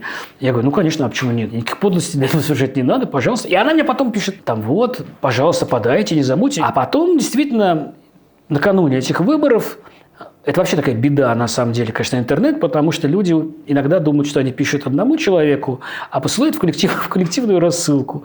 И другой очень уважаемый, очень известный, звезда абсолютная протестного, вот я поэтому еще фамилию не хочу я называть, протестного движения, такой всеми ругаемый, всеми злодеями ругаемый профессор пишет письмо: дорогая такая-то, вот тут есть Ликманов и есть еще вот этот, напишите, как мне голосовать, потому что я их обоих не знаю. И она пишет: Ликманова ни в коем случае. А у меня занятия, я ничего этого не знаю, и я получаю истерические 20 звонков от этой женщины на телефон. Но я не подхожу, потому что я веду занятия. Ну, качается занятие, я думаю, что такое? Я перезваниваю. И первая, она говорит: я этого не писала. Ой, нет, я это писала, но это совсем значит не то, что вы имеете в виду, что вы прочитали. И дальше мне уже начинают все рассказывать, присылать все вот это. И дальше было смешно, потому что нас потом пытались помирить на общевышковском совете. Проректор стал говорить: ну вот, это все там, давайте вместе. И я тут даже не выдержал, говорю: ну, знаете, это мне напоминает, как вот, когда люди разводятся, уже много лет прожившие, и муж там жене дал там по морде, предположим, или жена мужу. А судья им говорит: ну, одумайтесь все-таки, давайте вместе, вы будете, не склеишь уже ничего. Но надо сказать, и это важно, что последующая ситуация, все это так сгладилось. Сейчас я думаю, что не только с ним, но и с ней я бы вполне бы мог говорить, потому что настолько это все стало неважно по сравнению с этой войной и со всеми этими ужасами, которые произошли. Но я хочу вернуться к началу вашего рассуждения, которое пришло потом в вопрос. Мне кажется, что это не так. Мне кажется, что я не думаю, что наша среда уж такая токсичная, филологическая, или так я скажу. Вы знаете, когда мы написали книжку про Ерофеева, Венедикта, меня начали звать на всякие писательские имена. Писательский мир, который я знал плохо. И я вам скажу, что по сравнению с нашим тихим, мирным, литературоведческим кругом, писательские разборки, писательский мир – это просто в миллион раз гораздо более мир токсичный, гораздо более злой, жесткий и такой чудовищный. Разумеется, опять очень много прекрасных, замечательных писателей, людей. Я с очень многими подружился. Но вот как, когда они все вместе собираются на какие-нибудь эти... Вот то, что я вообще ненавижу больше всего в жизни, пати, когда все ходят с бокальчиками, не знают, куда приткнуться и о чем поговорить, это совершенно невозможно. А вот папа мой, который врач, это другой мир совершенно. Безусловно, кто-то там что-то такое пишет, доносы. И папа, например, имел, я думаю, несчастье некоторое время работать с человеком по фамилии Рошаль. И дальше я ничего не буду рассказывать. То есть этот мир тоже сложный, и там свое. Но все-таки я думаю, что чем больше есть объективных критериев, тем мир, наверное, менее злобный. Потому что, врач, они объективно там что-то делают. Кто-то умеет гениально, как мой папа, давать наркоз там, или быть реаниматологом. У нас все-таки тоже это наука. Понятно, что есть разные представления о том, что такое филология, но все-таки более или менее объективно здесь можно оценивать. А писатели, как ты скажешь, хороший или плохой, невозможно же объективно оценить. И поэтому они все находятся в этой ситуации постоянного стресса, как почти всегда бывает. Комплекс неполноценности, мания величия. Вот главный писательский диагноз. Единственный ваш художественный текст, который мне удалось найти, это ваш рассказ в журнале «Новый мир», ваш армейский опыт. Это довольно ошеломляющий рассказ. Он сложный, он хорошо написан, очень тяжелый. И насколько этот опыт действительно документальный? Речь идет о молодом человеке, который попадает в абсолютно инфернальную среду людей, с которыми у него нет ничего общего, и он попадает в ад, в общем, фактически. Я служил в Германии, в стране, которой больше нету, в ГДР, одновременно с так называемым Путиным. То есть я его, слава богу, не видел. И нет, я служил 2 года, с 85 по 87 год я не откосил, как мои многие друзья, по глупости не откосил. Сейчас бы все бы сделал, потому что 2 года потеряны совершенно жизни, по-моему. И это было ужасно, это было хуже, чем в России, потому что не было увольнительных. Сидишь на территории гарнизона и больше никуда выйти не можешь. И, помимо всего прочего, например, я когда вернулся спустя 2 года, я не мог не говорить матом. В моей семье это было совершенно табу. И вот я возвращаюсь, мы сидим, пьем чай, все. И дальше я просто материться слово за словом. И я не мог, наверное, офицеров. Я когда видел офицера на улице, я на него буквально бросался, как такой бультерьер. То есть это было довольно тяжело. Ну, потому что я абсолютно одичал, конечно, в этой самой армии. Там было много чего. То есть там был один положительный опыт, что я понял, насколько тяжело живут люди. Это мне помогло, это мне сейчас помогает. Потому что сейчас, когда говорится, вот там, особенно некоторыми нашими пылкими публицистами, находящимися за рубежом, вот это народ, они все поддерживают Путина, они все готовы. Это довольно распространенная же риторика. Да ничего они не поддерживают. Я говорю, они выживают. Там был такой момент, когда меня отправили на хлебзавод. Московского мальчика, значит. А со мной были там узбекские ребята, еще какие-то. Там такие землячества, да, были в части? Да, там были землячества очень жесткие, да. Меня спасло немножко то, что я татарин. И они меня, как татарин, на капельку татари меня немножко помогли. И я в машине подхожу, мне на спину кладут мешок 80 килограмм. И я так падаю. А потом они мне поставили там такие формы для хлеба, железные были. Нужно было их вот так вот. Я, значит, думаю, это полегче. Через 3 минуты.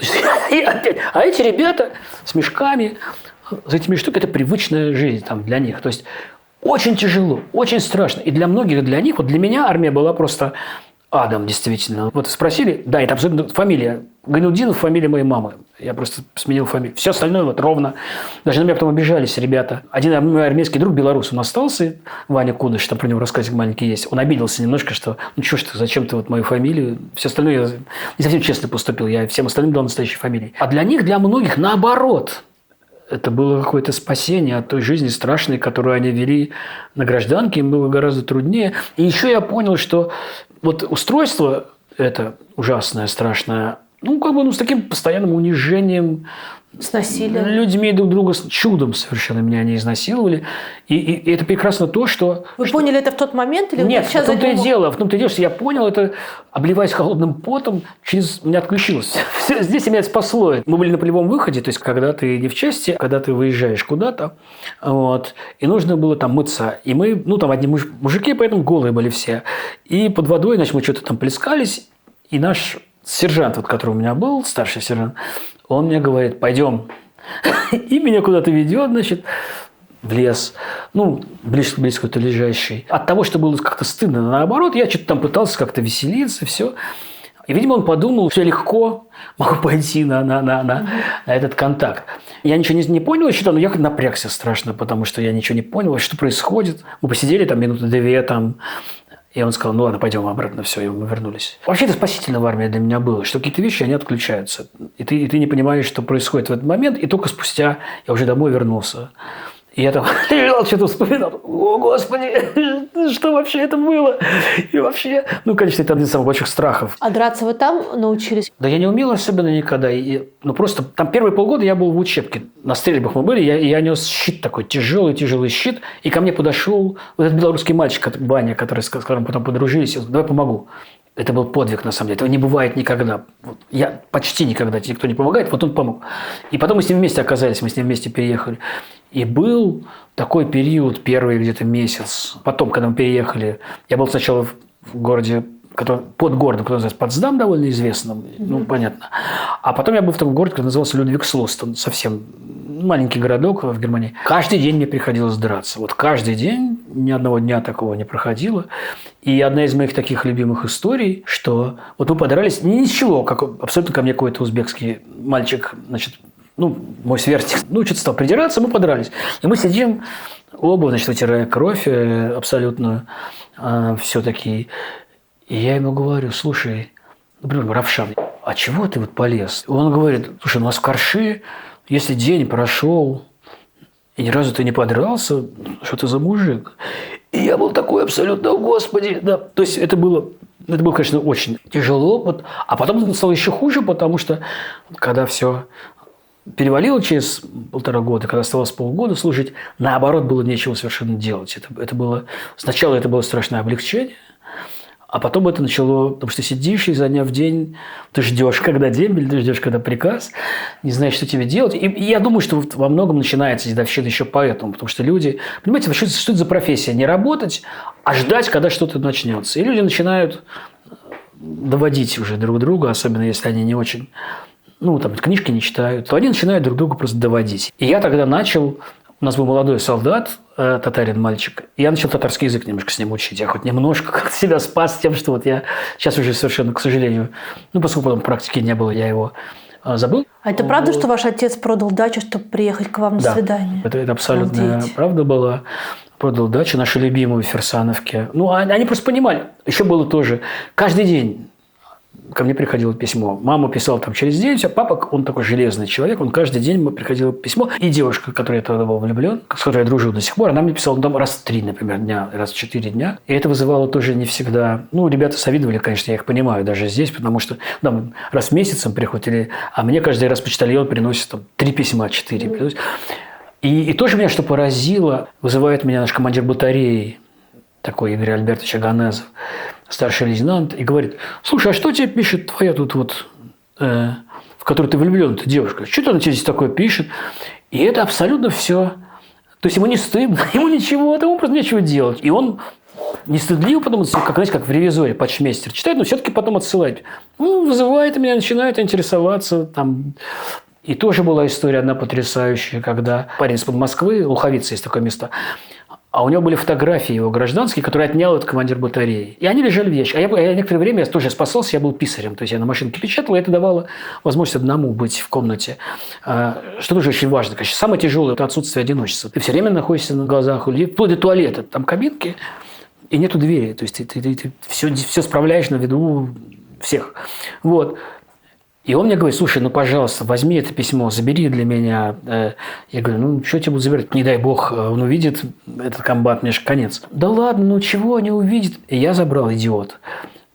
Через 2 дня этот комбат у этого чувака дознался, что это я, и я на гауптвахту пошел. Я 15 суток, сидел на этой гауптвахте. Один, правда, плюс есть от этой службы в армии, я теперь всегда могу заснуть везде. Аня моя немножко мне даже завидует, потому что, там, я не знаю, что-то там, Рома плохо спит, или мы приехали в другой город. Когда в Америке был, там лекции читаю, всем ездишь, приехали мы в какой-нибудь, я не знаю, Атланту, какой-нибудь еще. И вот там гостиница новая, а я лег. И это самая армия, это у меня в армии, потому что все время хочется спать, конечно, тоже. Главный вопрос, который задает человек несведущий, литературоведу: а так ли действительно важно знать биографию писателя, чтобы иметь возможность оценить его литературное произведение? Да, это второй, я бы сказал, по частоте вопрос, который задается. Первый – это, когда ты разбираешь текст, а тебя спрашивают, так ли это на самом деле, или это вы все туда, вчитали в этот текст.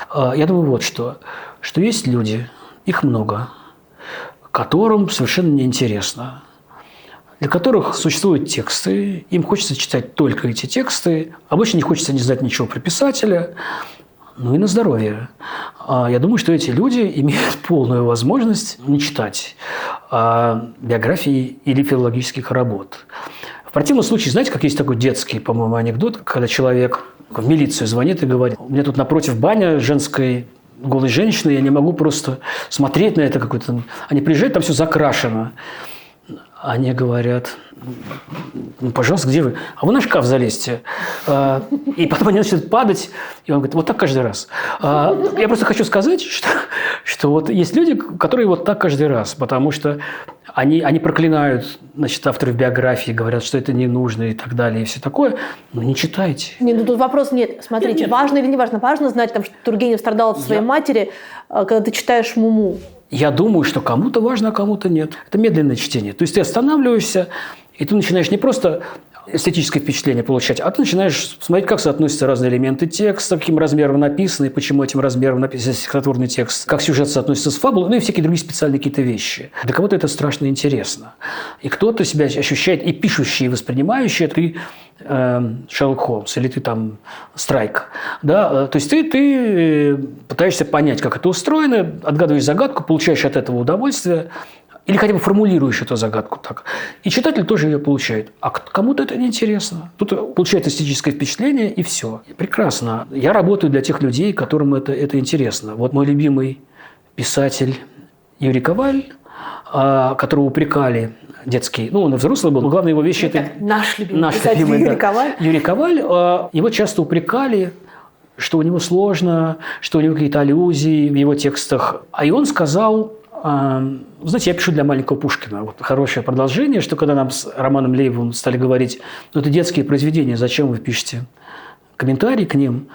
Я сказал тогда, мы пишем для маленького Лотмана. Есть те, кому это страшно интересно. И я, например, опять же, я был таким головастым, то есть таким ребенком, который много читал, и я обожал читать комментарии. Биография, как раз, которую написал Лотман Пушкина, была моей любимой книгой. Лет в 13-14, может, лет 15 я это читал, просто зачитывался. Я тоже очень любила, да. Конечно. Но ваша с Романом книжка «Комментариев к недопеску», вот это вот подарочное издание, красивое, это вообще одна из самых любимых книжек, которые мы читаем с детьми. Да, там еще Илья Бернштейн, который ты издавал, и который написал, был автором комментариев. И там еще есть одна гордость.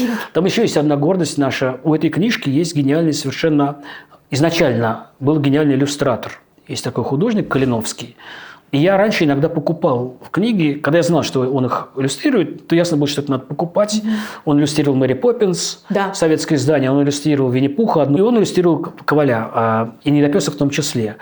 А наш друг Илья Бернштейн, который издает эти все книжки с комментариями, у него принцип такой, что каждый раз новые иллюстраторы должны быть. Он не принимает старых иллюстраций. И мы придумали так, что такая гениальный тоже искусствовед Галина Елишевская для нас написала статью про иллюстрацию Калиновского. А картинки, иллюстрации нарисовала художница Евгения Двоскина. Замечательная совершенно. И вот я должен сказать, я пристрастен, что это не хуже Калиновского получилось. То есть, помимо всего прочего, там еще совершенно замечательные, потрясающие рисунки. Ну и в случае с Ковалем, опять же, конечно, это не то, что это надо комментировать, но там есть некоторый двойной, мне кажется, смысл, потому что объяснять современному ребенку, который захочет это узнать, как была устроена жизнь на звероферме, и вообще объяснить ему, например, что, конечно, все это абсолютная фантастика, потому что в реальности всех этих песцов просто убивают, когда они достигают определенного возраста. Не надо сейчас разрушать там. Да. Простите, вы не знали. Да.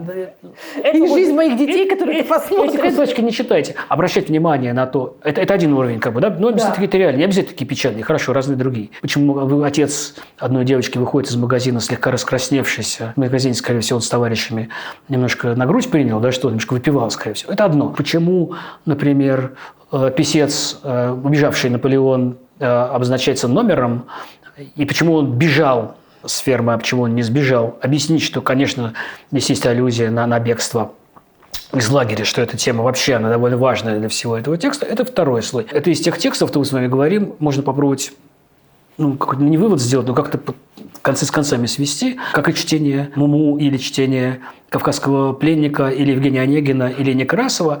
Сейчас мы читаем, мы на это можем не обратить внимание. И комментарии мы читаем, нам это неинтересно. Но потом настает момент, мы перечитываем и именно обращаем на это внимание. И этот слой взрослого, Коваль, конечно, в две стороны всегда работает, этот слой взрослого такого, взрослый, он тоже становится понятным, и вот это мы пытаемся комментировать. А также вы для сына Романа Лейбова сделали книжку. Это для моего сына было сделано. «Жирафу снятся облака». «Жирафу снятся облака». По строке. Вы недалеко ушли от истины, потому что мой сын Роман, я никогда этого не говорил официально, назван в честь двух романов. В честь Романа Давидовича Тименчика и в честь Романа Григорьевича Лейбова. Моего. Ничего себе. Да, прости, Аня, может быть, у тебя были какие-то другие резоны? Нет, это было так. Это на самом деле история была такая. Мне нравится пытаться заполнять какие-то пустоты. И когда родился Ромка мой, а он родился в ковид, и я был на родах на его, но я до сих пор обижаюсь, мне не дали поруководить этими родами, потому что эти акушерки, которые там были, я начал говорить: давай. Они сказали: кто руководит родами, вы или я? Она сказала, ну ладно.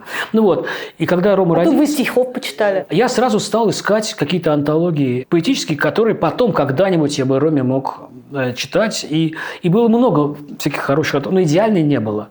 И я придумал абсолютно для себя такой проект, который назывался «Стихи для Ромы». Книжка сначала называлась «Стихи для Ромы». Это только 20 век и 21. Но если будет великий поэт, чьи стихи детские мне не нравятся, его там не будет. Например, у Пастернака есть детские стихотворения, которые мне не нравятся. Не смог он написать хорошие детские стихи, их там нету. И Мандельштама сначала не было. Мандельштам я, в конце концов, нашел одно стихотворение про муравьев, которое все-таки мне понравилось. Все-таки вам нравится, да? Да. Ну ладно. И наоборот. И вот здесь тоже для меня важно, тогда еще не было войны. Я, наверное, сейчас бы такую книжку не составил. Если поэты, которые мне не нравится. Чья человеческая позиция мне не нравится. Писали где хорошие детские стихи, они там тоже Ну, Юна были. Морец писала прекрасные детские стихи. Юна Морец была в большом количестве. Юна Морец было 5 стихотворений. Была Барто, был Михалков Сергей Владимирович, был Снегирев, Зиганувший. Я тут решил, никаких вообще идеологических... Пускай меня убьют, но здесь я не буду. Но вы считаете, что Михалков хороший детский поэт? Михалков написал несколько прекрасных детских стихотворений и огромную кучу плохих стихотворений детских и взрослых. Он был халтурщик, хотя был очень талантливый человек. Я сейчас про него книжку пишу. Только про стихи, не про человека. Вот.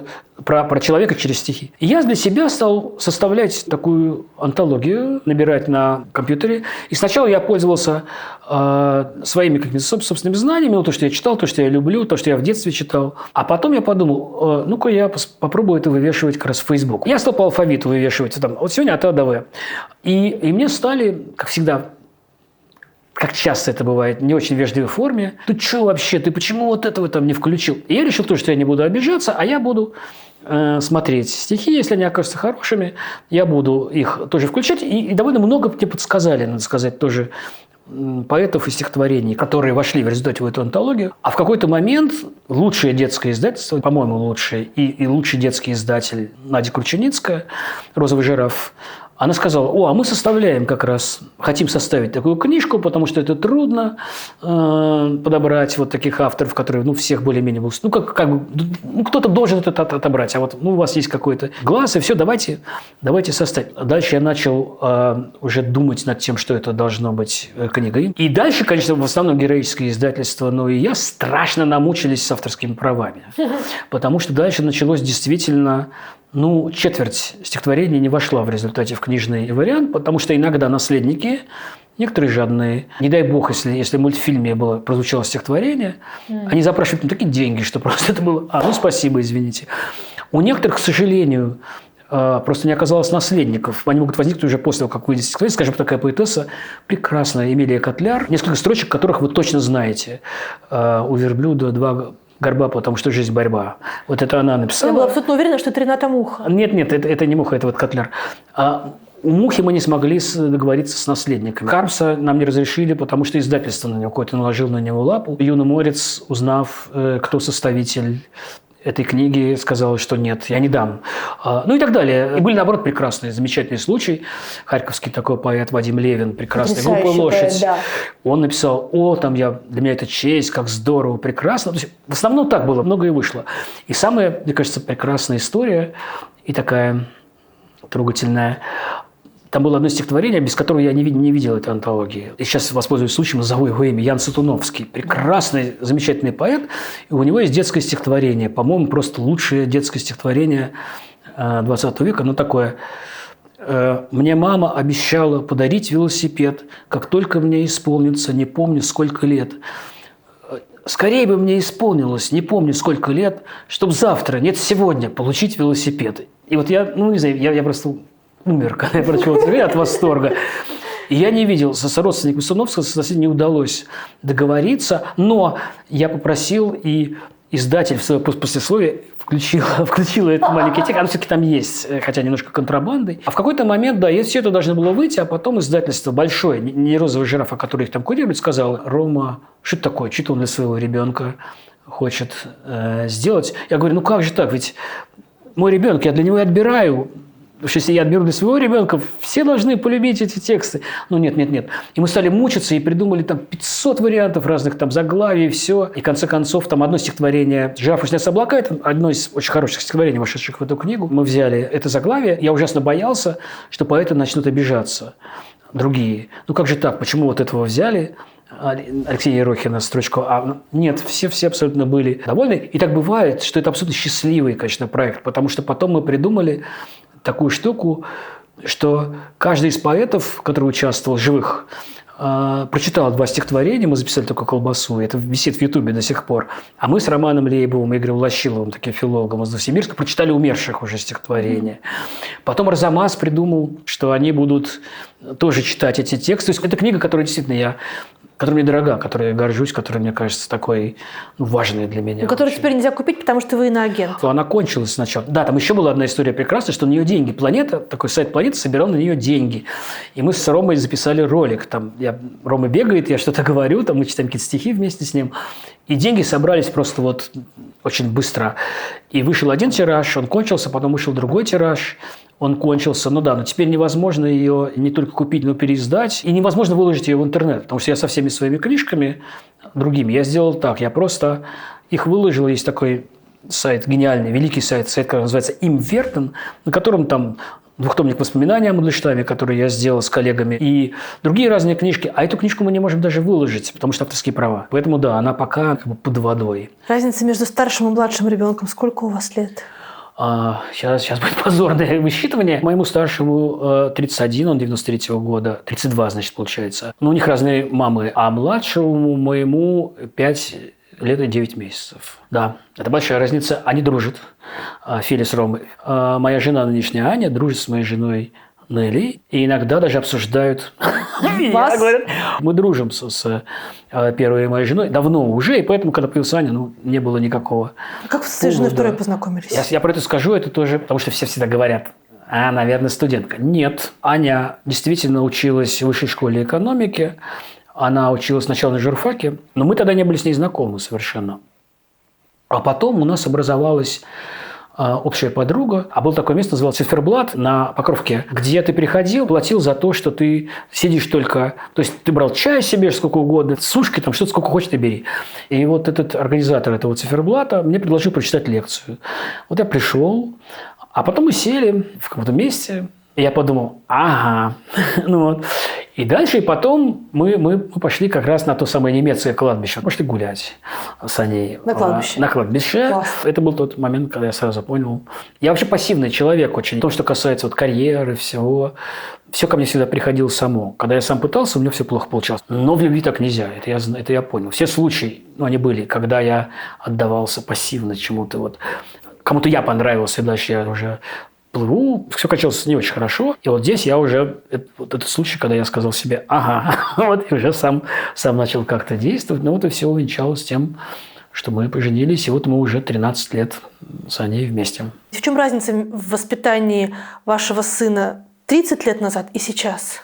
Я бы сказал здесь про две вещи. Первое, все-таки связано с внешними обстоятельствами, потому что, конечно, когда родился Филька, мой старший сын, то условия жизни и мои, я был молодым совсем, относительно, это был 93-й год, денег было гораздо меньше, но самое важное, мне кажется, условия в стране были совершенно другими, потому что я прекрасно помню, как мы покупаем памперсы, и на Новый год нам родители мои дарят пачку памперсов, и мы говорим, так, одно воскресенье памперсы, другое воскресенье памперс один, третье. Или, скажем, детское питание, когда я ходил в поликлинику, получал, я помню, это 2 бифидума кефира, один что-то перетертое питание. И это было вообще лучшее, что я мог себе позволить. Конечно, в случае с Ромой так не было. То есть не значит, что с Филей было хуже, и с Филей было как-то сложнее его воспитывать. Но физические были совсем другие условия, и это важно. Я думаю, я надеюсь, что я стал мягче. Это вообще одна из главных целей жизни, пожалуй, моей стать мягким человеком. Для меня это важно. Потому что я по природе очень жесткий человек, очень нетерпимый. И иногда это прорывается, конечно, в самых неожиданных для меня и печальных обычно для меня случаях. И я надеюсь, что с Ромой просто уже все-таки я уже как себя натренировал немножко на мягкость, на доброту. С Филькой было не то, что я там его избивал, нет, все было, конечно, я его любил и очень люблю, мы его дружим, все. Но я пожестче себя вел, с Ромой уже нет. Но есть одно общее и, наверное, не очень хорошее свойство, что я ехидничаю. Я все время шучу. Мое самое любимое состояние с Филей, что с Ромой, когда он одновременно смеется и одновременно говорит: папа, перестань уже шутить. Да, это такая отцовская подлость такая вот. И Жаня мне говорит: перестань, все, хватит с ним уже так шутить. Но в результате вылилось в то, что мы с Филей все время шутим без конца. И Аня говорит: Ликманова, все, хватит уже, потому что это такой, знаете, как пинг-понг ты играешь, ты все время перекидываешь этим мяч. И это с Ромой тоже на самом деле действует. И в общем, мы с Филей и с Ромой мы очень много читали, там слушали какую-то музыку. Но здесь тоже очень важно, мне кажется, разница в восприятии того, что было. Это тоже вот сейчас уже это сильное, потому что, скажем, например, моим любимым фильмом детства или одним из любимых был фильм «Айболит-66» Ролана Быкова «Я умерла от смеха». А там есть такой, там мартышку и собаку, там играют живые люди у него, у Быкова. И мартышку играет довольно молодая девушка, которая артист Ефремов, исполняющий роль Айболита. Ну, что там не отвечает как-то плохо, он ее шлепает по попке так. И когда я смотрел в детстве, это было абсолютно... Ну, как бы я это воспринимал как некоторую условность. Ну, а Филя, когда он смотрел первый раз, я ему показывал, сейчас посмотрим. О, Господи, что это такое? Что за харассмент? Ну, он это слово не произносил. То есть совершенно другое восприятие, на самом деле. Вы знаете, я с детьми недавно решила блеснуть перед ними и посмотреть с ними вместе «Полицейскую академию». Короче, мы посмотрели в гробовой тишине. Да. Ну, правда, с Филей не так еще, но у меня есть 2 любимых сериала. Один сериал называется «Прослушка». Совершенно, по-моему, гениальный, лучше нет вообще. Просто великий эпос, лучше литературы даже некоторые. А второй мой любимый сериал «Друзья». Я считаю, что это абсолютно гениальный сериал с гениальной концовкой. И мы с Аней оба его любим. Я не знаю, как буду я показывать его, например, уже Роме или поколеть, потому что очень много из того, что мы пропускали, что нам казалось неважным, что нам казалось смешным даже, да, сейчас уже совершенно по-другому. И на самом деле это можно повернуть в серьезную сторону разговор, потому что я думаю, что одна из самых важных ролей филологии – объяснять людям, что что-то изменилось, что то, что мы воспринимали тогда, сейчас воспринимается по-другому.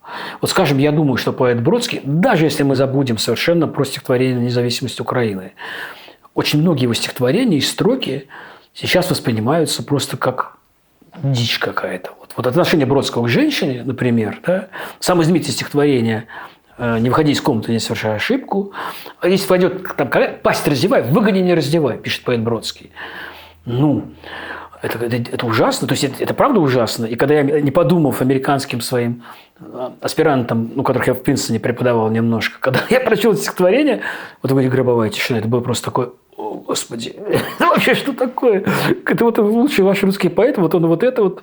Ой, вот это люди, у которых Хемингуэй был, ну ладно. Он пишет, они... С его отношением к женщине. Да, конечно, но просто я хочу сказать, что это вообще свойственно молодым, особенно людям, и мне кажется, что американцам, может быть, в большей немножко степени, чем россиянам, это ощущение того, что все происходит сегодня.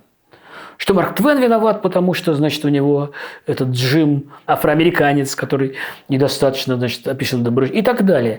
Это нормальная, на самом деле, реакция, потому что они воспринимают литературу именно как вот это то, что нам дает сегодня рецепт жизни. Вот сегодня нас обучают. И если это не соответствует, если это вот там не политкорректно, то мы это отказываемся, мы это не хотим читать, не хотим этого знать и так далее.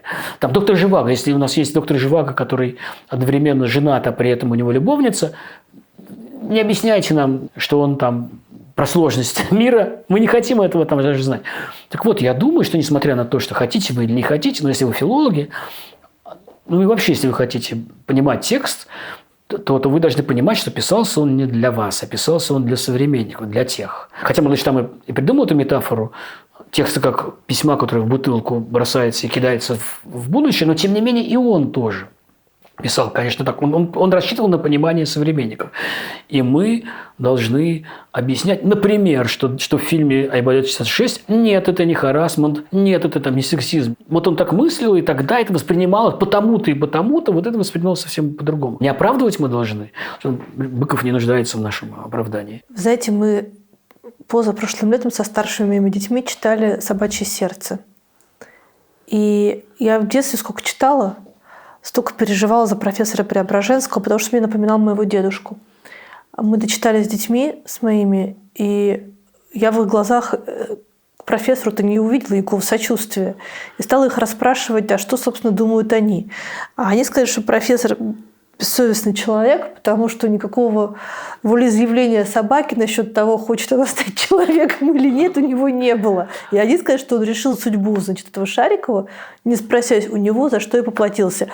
И это было внезапное прочтение. И оно имеет право на существование, я думаю. Но я-то думаю, не я, а есть такой замечательный филолог Александр Соболев, он про это первый написал. И вот он перевернул, так бывает, что, знаете, я вот это больше всего и люблю. Когда ты думаешь, господи, это же так очевидно. Но ты только так думаешь только после того, как кто-то тебе на это показал. Он тоже написал, что Преображенский совершенно неположительный герой, но упрекал его не в том, что он собаку, значит, не слушает. Это действительно, это, конечно, сегодняшними глазами увиденное. Но он его упрекал за то, что он пользуется всеми благами, которые ему предлагает эта советская власть.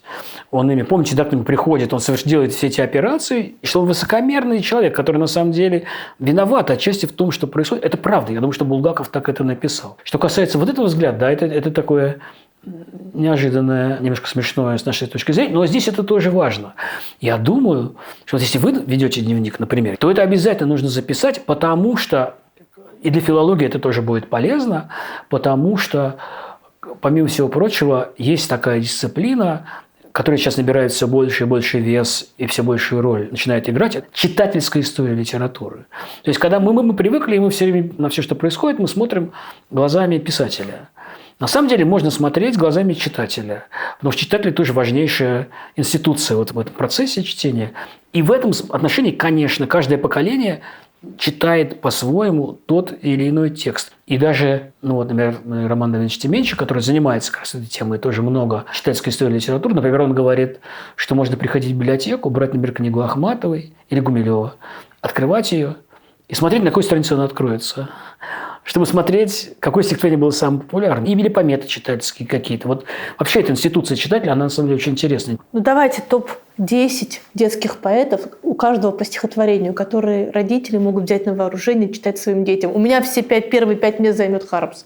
У меня бы все первые 5 мест занял, по-моему, самый великий детский поэт всех времен и народов русский Корней Иванович Чуковский, который, мне кажется, просто абсолютно... Это вторые 5 мест, да. Абсолютно гением. Но я дальше остальных 9, пускай все-таки будут другие, чтобы других не обижать. Первое место занимает Корней Иванович Чуковский со стихотворением «Взял барашек-карандашик». Второе место пускай будет у как раз уже упомянутого мной Юрия Владимирова со стихотворением, которое называется «Самолет». Третий как раз будет Сатуновский про велосипед, пускай. Дальше будет, пускай, слава богу, живой поэт, замечательный поэт Артур Геворгизов. Я попробую даже, если здесь забуду. «Болеть мы любим, только Света болеть не любит, и Гаврилов. Они сидят на первой парте, и если парта, там что умела говорить, она сказала, они Ромео у Джульетта. К доске пошел Гаврилов Витя. «Я буду ждать», – сказала Света. То есть, мне кажется, что лучшего стихотворения, знаете, про эту атмосферу первой школьной влюбленности, я просто не знаю. Класс. Пускай пятым будет Хармс со стихотворением, например, про то, как папа застрелил меня хорька. Пускай шестым будет замечательный поэт Сергей Махотин со стихотворением про Орлова, которое вошло в нашу книжку, пускай будет оно. Седьмым пускай будет гениальный и тоже вошедший, слава богу, в книжку Олег Григорьев. Прохоров Сазон воробьев кормил, бросил им батон, 40 штук убил. Это... Пускай восьмым будет, к сожалению, не вошедший и схалтурившийся в конце жизни, но замечательный прозаик и поэт Эдуард Успенский.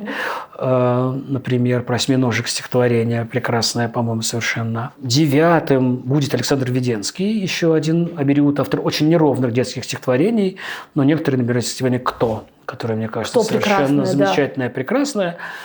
И пускай десятый будет тоже, к сожалению, не вошедшая в эту книжку Вера Полоскова, которая действительно, мне кажется, пишет замечательные детские стихи, прекрасные детские стихи, и одно из ее стихотворений пускай войдет в этот список из 10 имен. Ладно, я добавлю по старой памяти Ренату Муху и Юну Морец. Дальше, здесь, кажется, легко бы я мог, конечно, продолжать. И Рената Муха, и Юна Морец, и Вадим Левин, про которого мы уже сказали.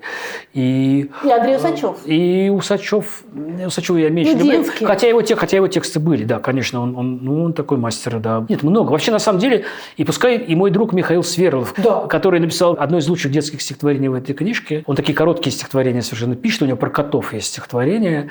«По кухне прыгают коты. Я так люблю котов. А ты?»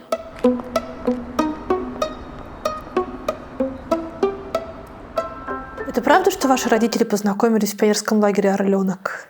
Да, это правда. Было такое явление, которое называлось «Фрунзенская коммуна». Педагогическое движение шестидесятников, которые говорили, что вот Сталин там плохой. А коммунизм – это классно. А коммунизм – это да. Они придумали замечательный такой, очень простой лозунг «Все творческое, иначе зачем?». Их основная идея состояла в том, что вот они объединяли ребят и начинали с ними выезжать. Это называлось сбор. Они выезжали куда-нибудь, они там немножко работали физически, а так они все время что-то придумывали. И у них были все время какие-то творческие дела, какие-то праздники. И это самое главное, что это не повторялось, во-первых, никогда. А во-вторых, это шло от детей. То есть не взрослые придумывали, а дети придумывали. Участники этой Фрунзенской коммуны, они поехали в пионерский лагерь, который тогда был вторым лагерем по значимости. Сначала Артек, да, потом Артек. Вот Орленок. они поехали в этот Орленок, и они провели смену. И они устроили абсолютный переворот в этом Орленке, потому что действительно люди, которые там уже работали, так сложилось, там были очень яркие творческие люди,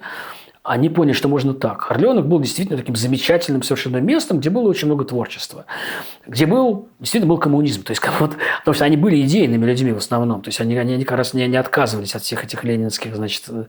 То есть ни папа, ни мама ваша, никто из них не из диссидентских семей, никто там ничего не роптал. Мама из Новосибирска, вот она приехала туда. С одной стороны, папа был в московской уже коммуне, у такого великого человека, которого я тоже имел счастье знать, такой Симон Львович Соловейчик был такой педагог. Вот он был в компании Соловейчик, «Алый парус» это называлось при «Комсомольской правде». И вот они компанией туда поехали, их поставили на один отряд, и вот и дальше на свет появился и я, как поется в одной песне. Это долго не могло просуществовать. И в 67-го, вот ровно когда все это со мной произошло, все это разогнали. Настучали, был донос, приехала комиссия, и всех там поубирали. Самого главного, самого талантливого такого человека, Алексей Семенович Газман такой был. Его чуть не исключили из партии, что тогда было, означало волчий билет. Они потом переехали и у нас жили дома. То есть, это семья, 4 человека. Вот они жили, это моя мама. Они приехали, у нас жили в нашей квартире. И самое грустное для меня было, когда я узнал, кто возглавлял эту комиссию, кто был главным комсомольцем активным, и кто слушал все эти сплетни, доносы, кто принимал решения. Это был Юрий Николаевич Афанасьев. Будущий. И спасибо ему за то, что он такой сверхдемократический. Действительно, РГГУ это было замечательное место. Действительно, так называемая межрегиональная группа, депутатская, это было очень важно. Но вот тогда он был комсомольским лидером и повел себя совершенно соответствующе. Знаете, мне иногда кажется, что если бы про наше время, про 20 век в России, в СССР писали какой-нибудь древнегреческий эпос, то слово «рок» и «судьба» заменили бы слова «донос» и «навет». Это правда. А потом вот этот самый Алексей Семенович Газман организовал такой пионерский лагерь тоже, который назывался «Маяк». АПН. АПН – это Академия педнаук. И вот я все свое детство, с 74 по 82 год, я в этом маяке каждое лето провел. И папа мой был там врачом, а мама моя там работала, это называлось воспитательницей. И у меня было абсолютно счастливое в этом своем детстве. Сплошное было творчество, то есть это было прекрасно. Но при этом вы мне рассказывали, когда мы готовились к этому интервью, о том, что ваша мама, будучи еще девушкой в Новосибирске, школьницей, да. Она в дневниках про советскую власть отзывалась не так, чтобы очень положительно. Она вела дневник, который я, к сожалению, при жизни не читал, потому что она особенно не предлагала. Когда мама умерла, я подумал, что было бы, наверное, неплохо этот дневник опубликовать на таком сайте «Прожитый». И вот я, не читая практически этот дневник, его отдал туда, и это было такое удивительно. Я его как следует прочел, вот он уже вывешен, этот дневник, и я его читаю. И там действительно, на самом деле, что положено 16-летней девочке, писать. В нее влюбляется какой-то мальчик, она влюбляется, она стихи какие-то пишет, что-то, все. И вдруг в одной из записей действительно она пишет о том, что вот мы говорим коммунизм, а до коммунизма нам очень далеко. Потому что вот мы говорим про трущобы американские, а это 52 год, еще Сталин жив. Но я вот у нас в Новосибирске здесь видела этих нищих, которые, у нас здесь вот после обид тоже есть. А она пишет о евреи. Вот мы говорим про равенство всех национальностей, а у нас называют евреев жидовской мордой, так что хочется вмазать такому человеку, который это говорит. И дальше она перескакивает снова. Не знаю, Сережа, про кого там она пишет. И я, конечно, когда это прочел, я, во-первых, поразился. Я всегда знал, что моя мама лучший человек на свете. Но это меня поразило. И я ужасно расстроился, конечно, что вот я идиот. Не прочитал это вовремя. Мне, конечно, ужасно хотелось понять, вот почему вдруг вот в этой девочке совершенно... Она была, училась в школе, отец без вести пропал на фронте, поэтому даже у них не было... То, что ветеранам полагаются, фронтовикам, тогда это не называлось ветеранам, фронтовикам каких-то льготы, все такое. Мама была увлечена, понятно, совершенно другим. Ей нужно было искать, какого-то мужчину, чтобы, как-то поддержать, там, что там будет дальше. Мама была почти сама себе предоставлена. Сидела и читала книжки. Вот, и вот влюблялась. И вдруг вот она это пишет. Вот это такое для меня было просто прям... Ух. Вы ведете дневник? Нет. Я несколько раз в жизни, может, каждый из нас так делал, но я тоже так делал, начинал вести дневник великого человека, когда я был маленьким мальчиком.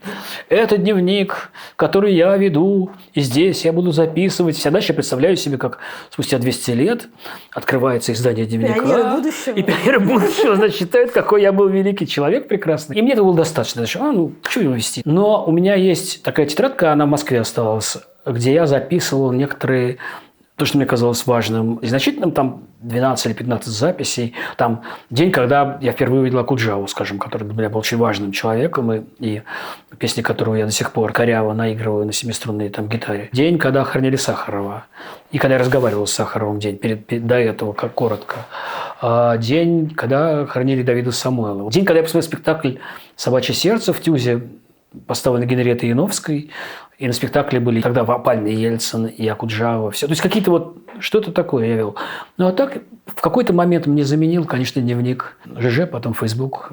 Собственно говоря, это такая форма творчества. Но кроме того, действительно, я записываю какие-то вещи, и там есть такая замечательная вещь, но у вас есть Facebook, ну, вы его не очень ведете, но все равно, наверное, самое прекрасное, когда тебе показывают там 7 лет назад. Особенно, когда это фотографии, мне это интересно. Ну, а как же, вот смотрите, вы человек, который написали книжку по воспоминаниям о Мандельштаме. Вы человек, который пишете биографические книжки о великих людях, основываясь так или иначе на воспоминаниях и дневниковых записях о них, а вы сами не ведете дневник. Я думаю, что отчасти меня отвратило как раз чтение дневников и мемуаров современников, меня отвратило от того, что самому вести дневник.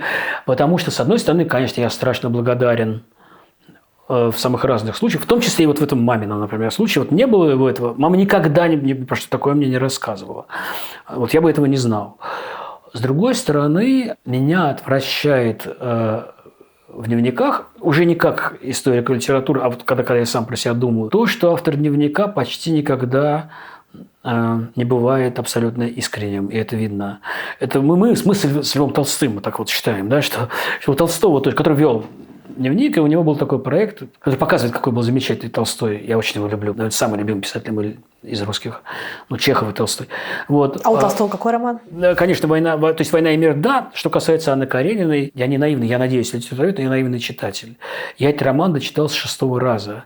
Но не потому, что он мне не нравился, а потому, что я в ужас приходил. Я не люблю, когда плохо кончается. Сейчас вот станет ясно, что мне так не хотелось. Я знал, конечно, но думал, вдруг в этот раз что-то по-другому. И вдруг вот я читаю, нет, вот опять она. То есть именно потому, что это очень сильный роман. Но я люблю и «Воскресенье», например, тоже. Я считаю, что это...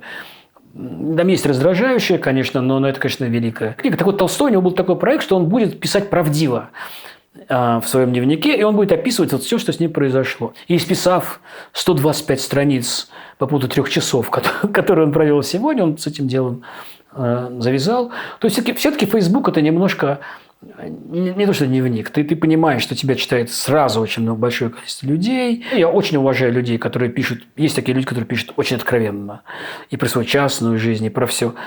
Я так не делаю, я не могу так делать. Потому что тебя останавливает, что у тебя много читателей. Я не вру, я надеюсь, но я всего все-таки могу не писать. Я не хочу писать все про себя. И как человек, который это читает, я это очень ценю, а писать такого я про себя не хочу. Вы в своей семье на самом деле первый москвич, то есть вы москвич в первом поколении. Папа.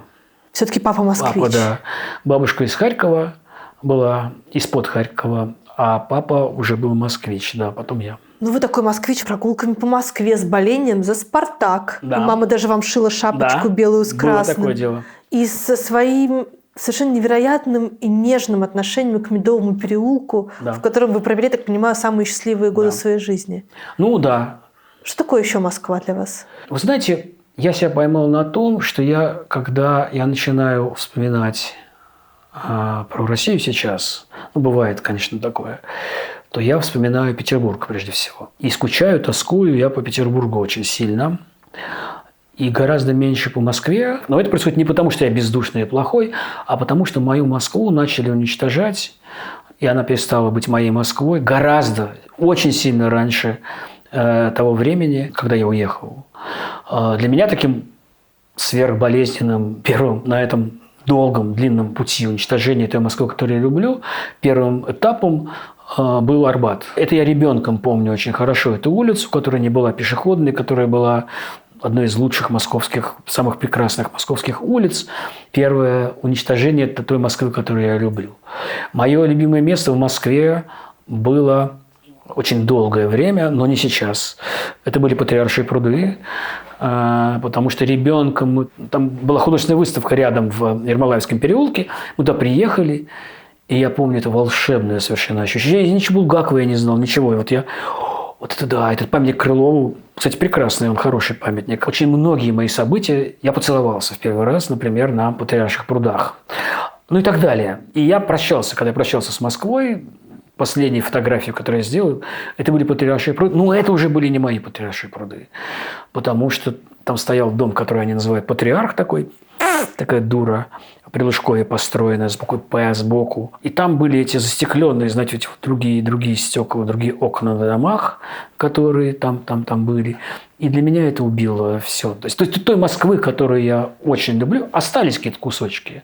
Но они, впрочем, вполне тривиальны. Я очень люблю Новодевичий монастырь, я очень люблю Коломенское, я очень люблю Соборную площадь Московскую, где Успенский собор, Благовещенский и так далее. И я страшно возмущен. Это тоже, на самом деле, это все произошло до всякого еще Путина. Что там они деньги берут за то, чтобы войти на эту площадь. Не потому, что я такой скупой. Но представьте, что на площади Святого Марка, например, они начнут брать деньги, или в Фонтан-Треве они начнут брать деньги за то, чтобы Они берут деньги попасть. с 1 января 2026 года за попасть на Фонтан-Треве. Вот безобразие, на самом деле, это тоже... Хорошо, И можно за вход в Пантеон. поругать не только Россию. Это вот та Москва, которую я люблю. Но кроме этого, действительно, там просто так сложилось, что я когда работал в высшей школе экономики, помимо всего прочего, там была довольно хорошая зарплата. И я, скопив какие-то деньги, там папа помог немножко, я продал квартиру, которая была, мы купили квартиру в этом Медовом переулке, и действительно, мы там довольно долго жили, и Ромка, сын мой младший, первые годы своей жизни он провел в этом Медовом переулке. Мы жили в конструктивистском доме, вот, где жил такой Цандер, это такой был Циолковского, сподвижник, помощник, да, там была мемориальная доска, поэтому его нельзя было снести. Это Москва от метро Электрозаводская до метро Преображенская площадь, такой квадрат. И это была Москва, во-первых, всяких предприятий начала века. И, собственно, электрозаводское название – это электрозавод, построенный, кажется, если я не ошибаюсь, в 1913 году. Замечательное, прекрасное здание красного кирпича. И, в общем-то, промышленная московская архитектура. И это район старообрядцев. То есть, это не самый броский, не самый, может быть, парадный район, но я его обожал. Но когда я узнал, что Преображенский рынок, который сейчас закрыли, к сожалению, уже навсегда, он находится во дворе бывшего, значит, монастыря. И когда я узнал, что именно этот рынок, любимый наш с вами писатель Юрий Иванович Коваль, описывает в повести «Приключения Васи Куролесова», когда он описывает, когда он описывает рынок города Карманова, который как раз находится во дворе монастыря, а он там жил рядом, там он жил в Сокольниках, находился рядом, и он описывает Сокольническую каланчу. Тогда я еще больше полюбил этот рынок. Я ужасно его люблю. Но там действительно там довольно много всего интересного. Как бывает в такой Москве, например, там напротив меня, прямо в переулке, было здание, где Высоцкий давал там один из самых первых концертов своих. Там есть дом немножко ниже, одного из лучших, если не лучшего московского архитектора Кекушева, такого модерниста. Потрясающе, красиво. То есть вот это моя Москва. И плюс, конечно, еще Измайловский парк. Ну, там есть лес почти настоящий, на самом деле, в этом Измайловском парке. И было одно из самых сильных впечатлений в моей жизни. Когда был ковид и родился Рома, то мы первые несколько месяцев сидели дома, вообще не выходя. И вот как-то раз мы поняли, что мы больше не можем. И мы в 5 часов утра, пока никого нет, сели на трамвай с Ромой маленьким и приехали в этот Измайловский парк. И более сильного впечатления от природы, там я потом тосканская природа, там грузинская, все это ужасно любят, Ташкент, но никогда шумят листья. Ну, знаете, когда ты сидишь 4 месяца, вообще не выходишь ни разу. Шумят громко листья, господи, какой-то стереоэффект у тебя перед глазами такой. О, и мы там просто с женой обалдели совершенно. Но я и до этого любил Измайловский парк, мы на велосипедах все время там катались. Вот это моя Москва. И по ней я немножко скучаю. Поэт в России больше, чем поэт? Я с большим уважением отношусь, в том числе и с большим уважением, хотя чувства разные, к автору этой строки Евгения Евтушенко, который искренне любил поэзию, во-первых, который был добрым человеком, судя по всему, во-вторых, который составил с помощью Евгения Ветковского «Строфы века», антологии, с которой многие узнали по всяких второстепенных поэтов, и который написал 2 стихотворения, которые, мне кажется, или 3, может быть, даже, которые дают ему право на такую строчку. Он написал стихотворение «Бабий Яр», он написал стихотворение «Танки идут по Праге», и он написал «Наследники Сталина», стихотворение, которое в «Правде» даже и было опубликовано. Вот он был больше, чем поэт. На самом деле, я думаю, что поэт – это настолько важная фигура. Не надо быть больше, чем поэтом. Оден для английской поэзии. Или, предположим, там Элиот, Бодлер. Бодлер во Франции больше, чем поэт. Ну, он поэт, этого достаточно. По большому счету, я думаю, что это, как часто бывало у хорошего человека и, наверное, хорошего человека, и иногда талантливого поэта Евтушенко, это как раз это место, это такая пошлость, по-моему, поэт в России больше, чем поэт. Наша страна особая страна, да. Знаете, у меня есть такая мечта, я, может, когда-нибудь ее осуществлю. Вот пойти на кладбище какое-нибудь, тогда я скажу, на немецкое кладбище московское, которое находится возле между Бауманской и Авиамоторной, ткнуть в могилу в первую попавшуюся какого-то неизвестного сегодня человека и попытаться написать его биографию. То есть вот попытаться восстановить, как он переписывался, про его любовниц, предположим, или если их не было, не про любовниц, про его детей и так далее. То когда мы говорим «поэт в России больше, чем поэт», например, то мы выделяем поэта из ряда людей. Ну, хорошо, а мало ли мы знаем людей с могилами отсутствующими не среди поэтов, а среди других. Их очень большое количество. И биографии, если мы начнем изучать биографии этих людей, они, я думаю, окажутся не менее интересными, не менее драматичными, чем биографии там, великих поэтов. Вот можно на вас даже попробовать проверить, если вы согласитесь, на секундочку, поменяться местами.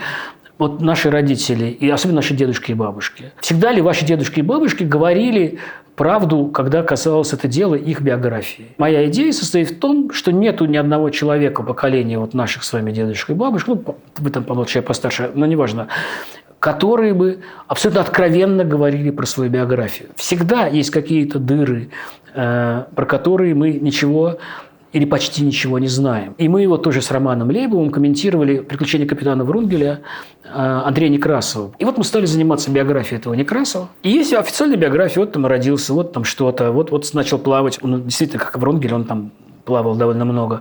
Вот там еще что-то.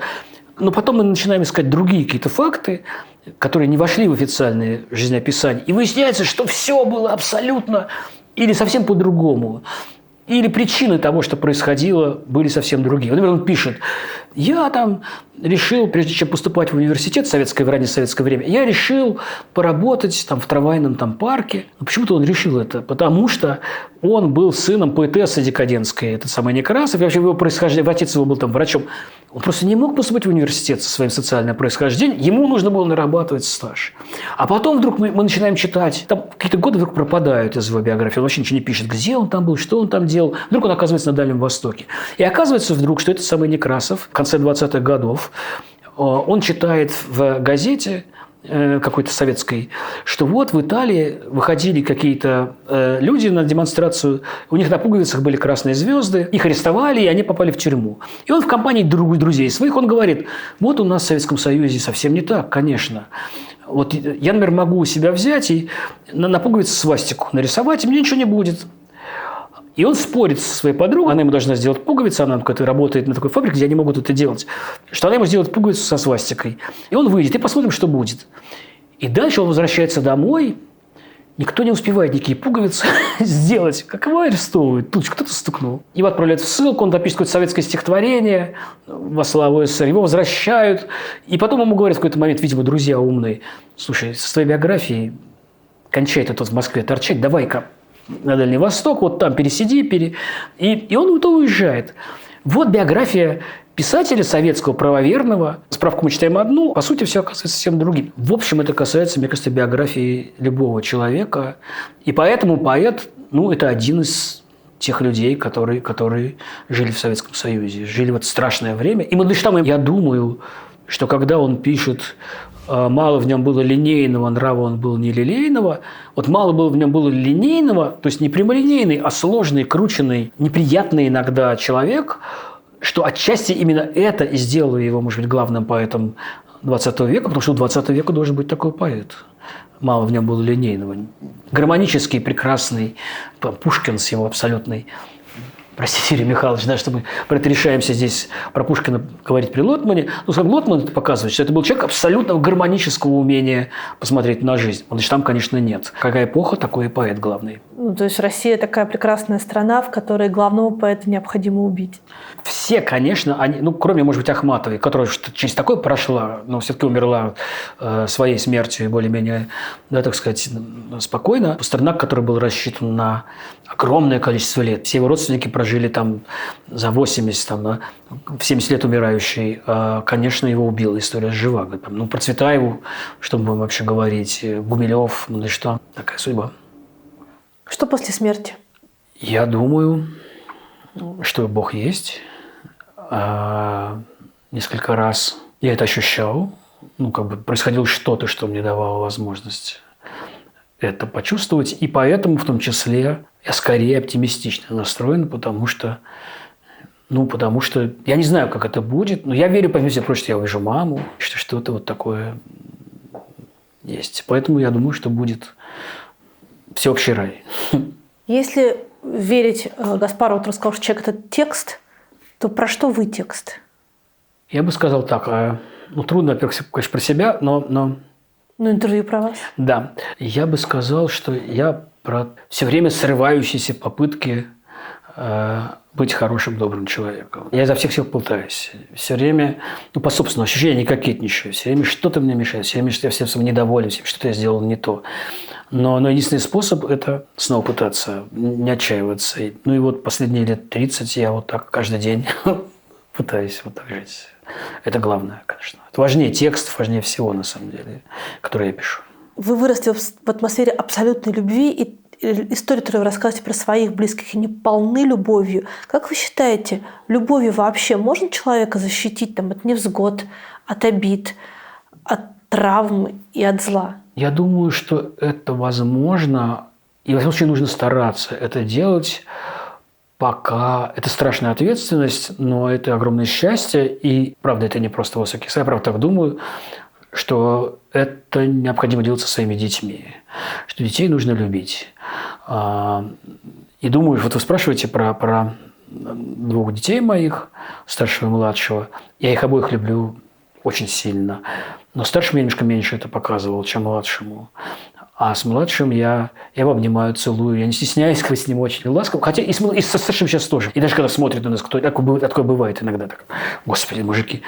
Ну и что, отлично. Но, к сожалению, бывают ситуации, мы это видели, когда любовь не может спасти. Оказывается, бессильной.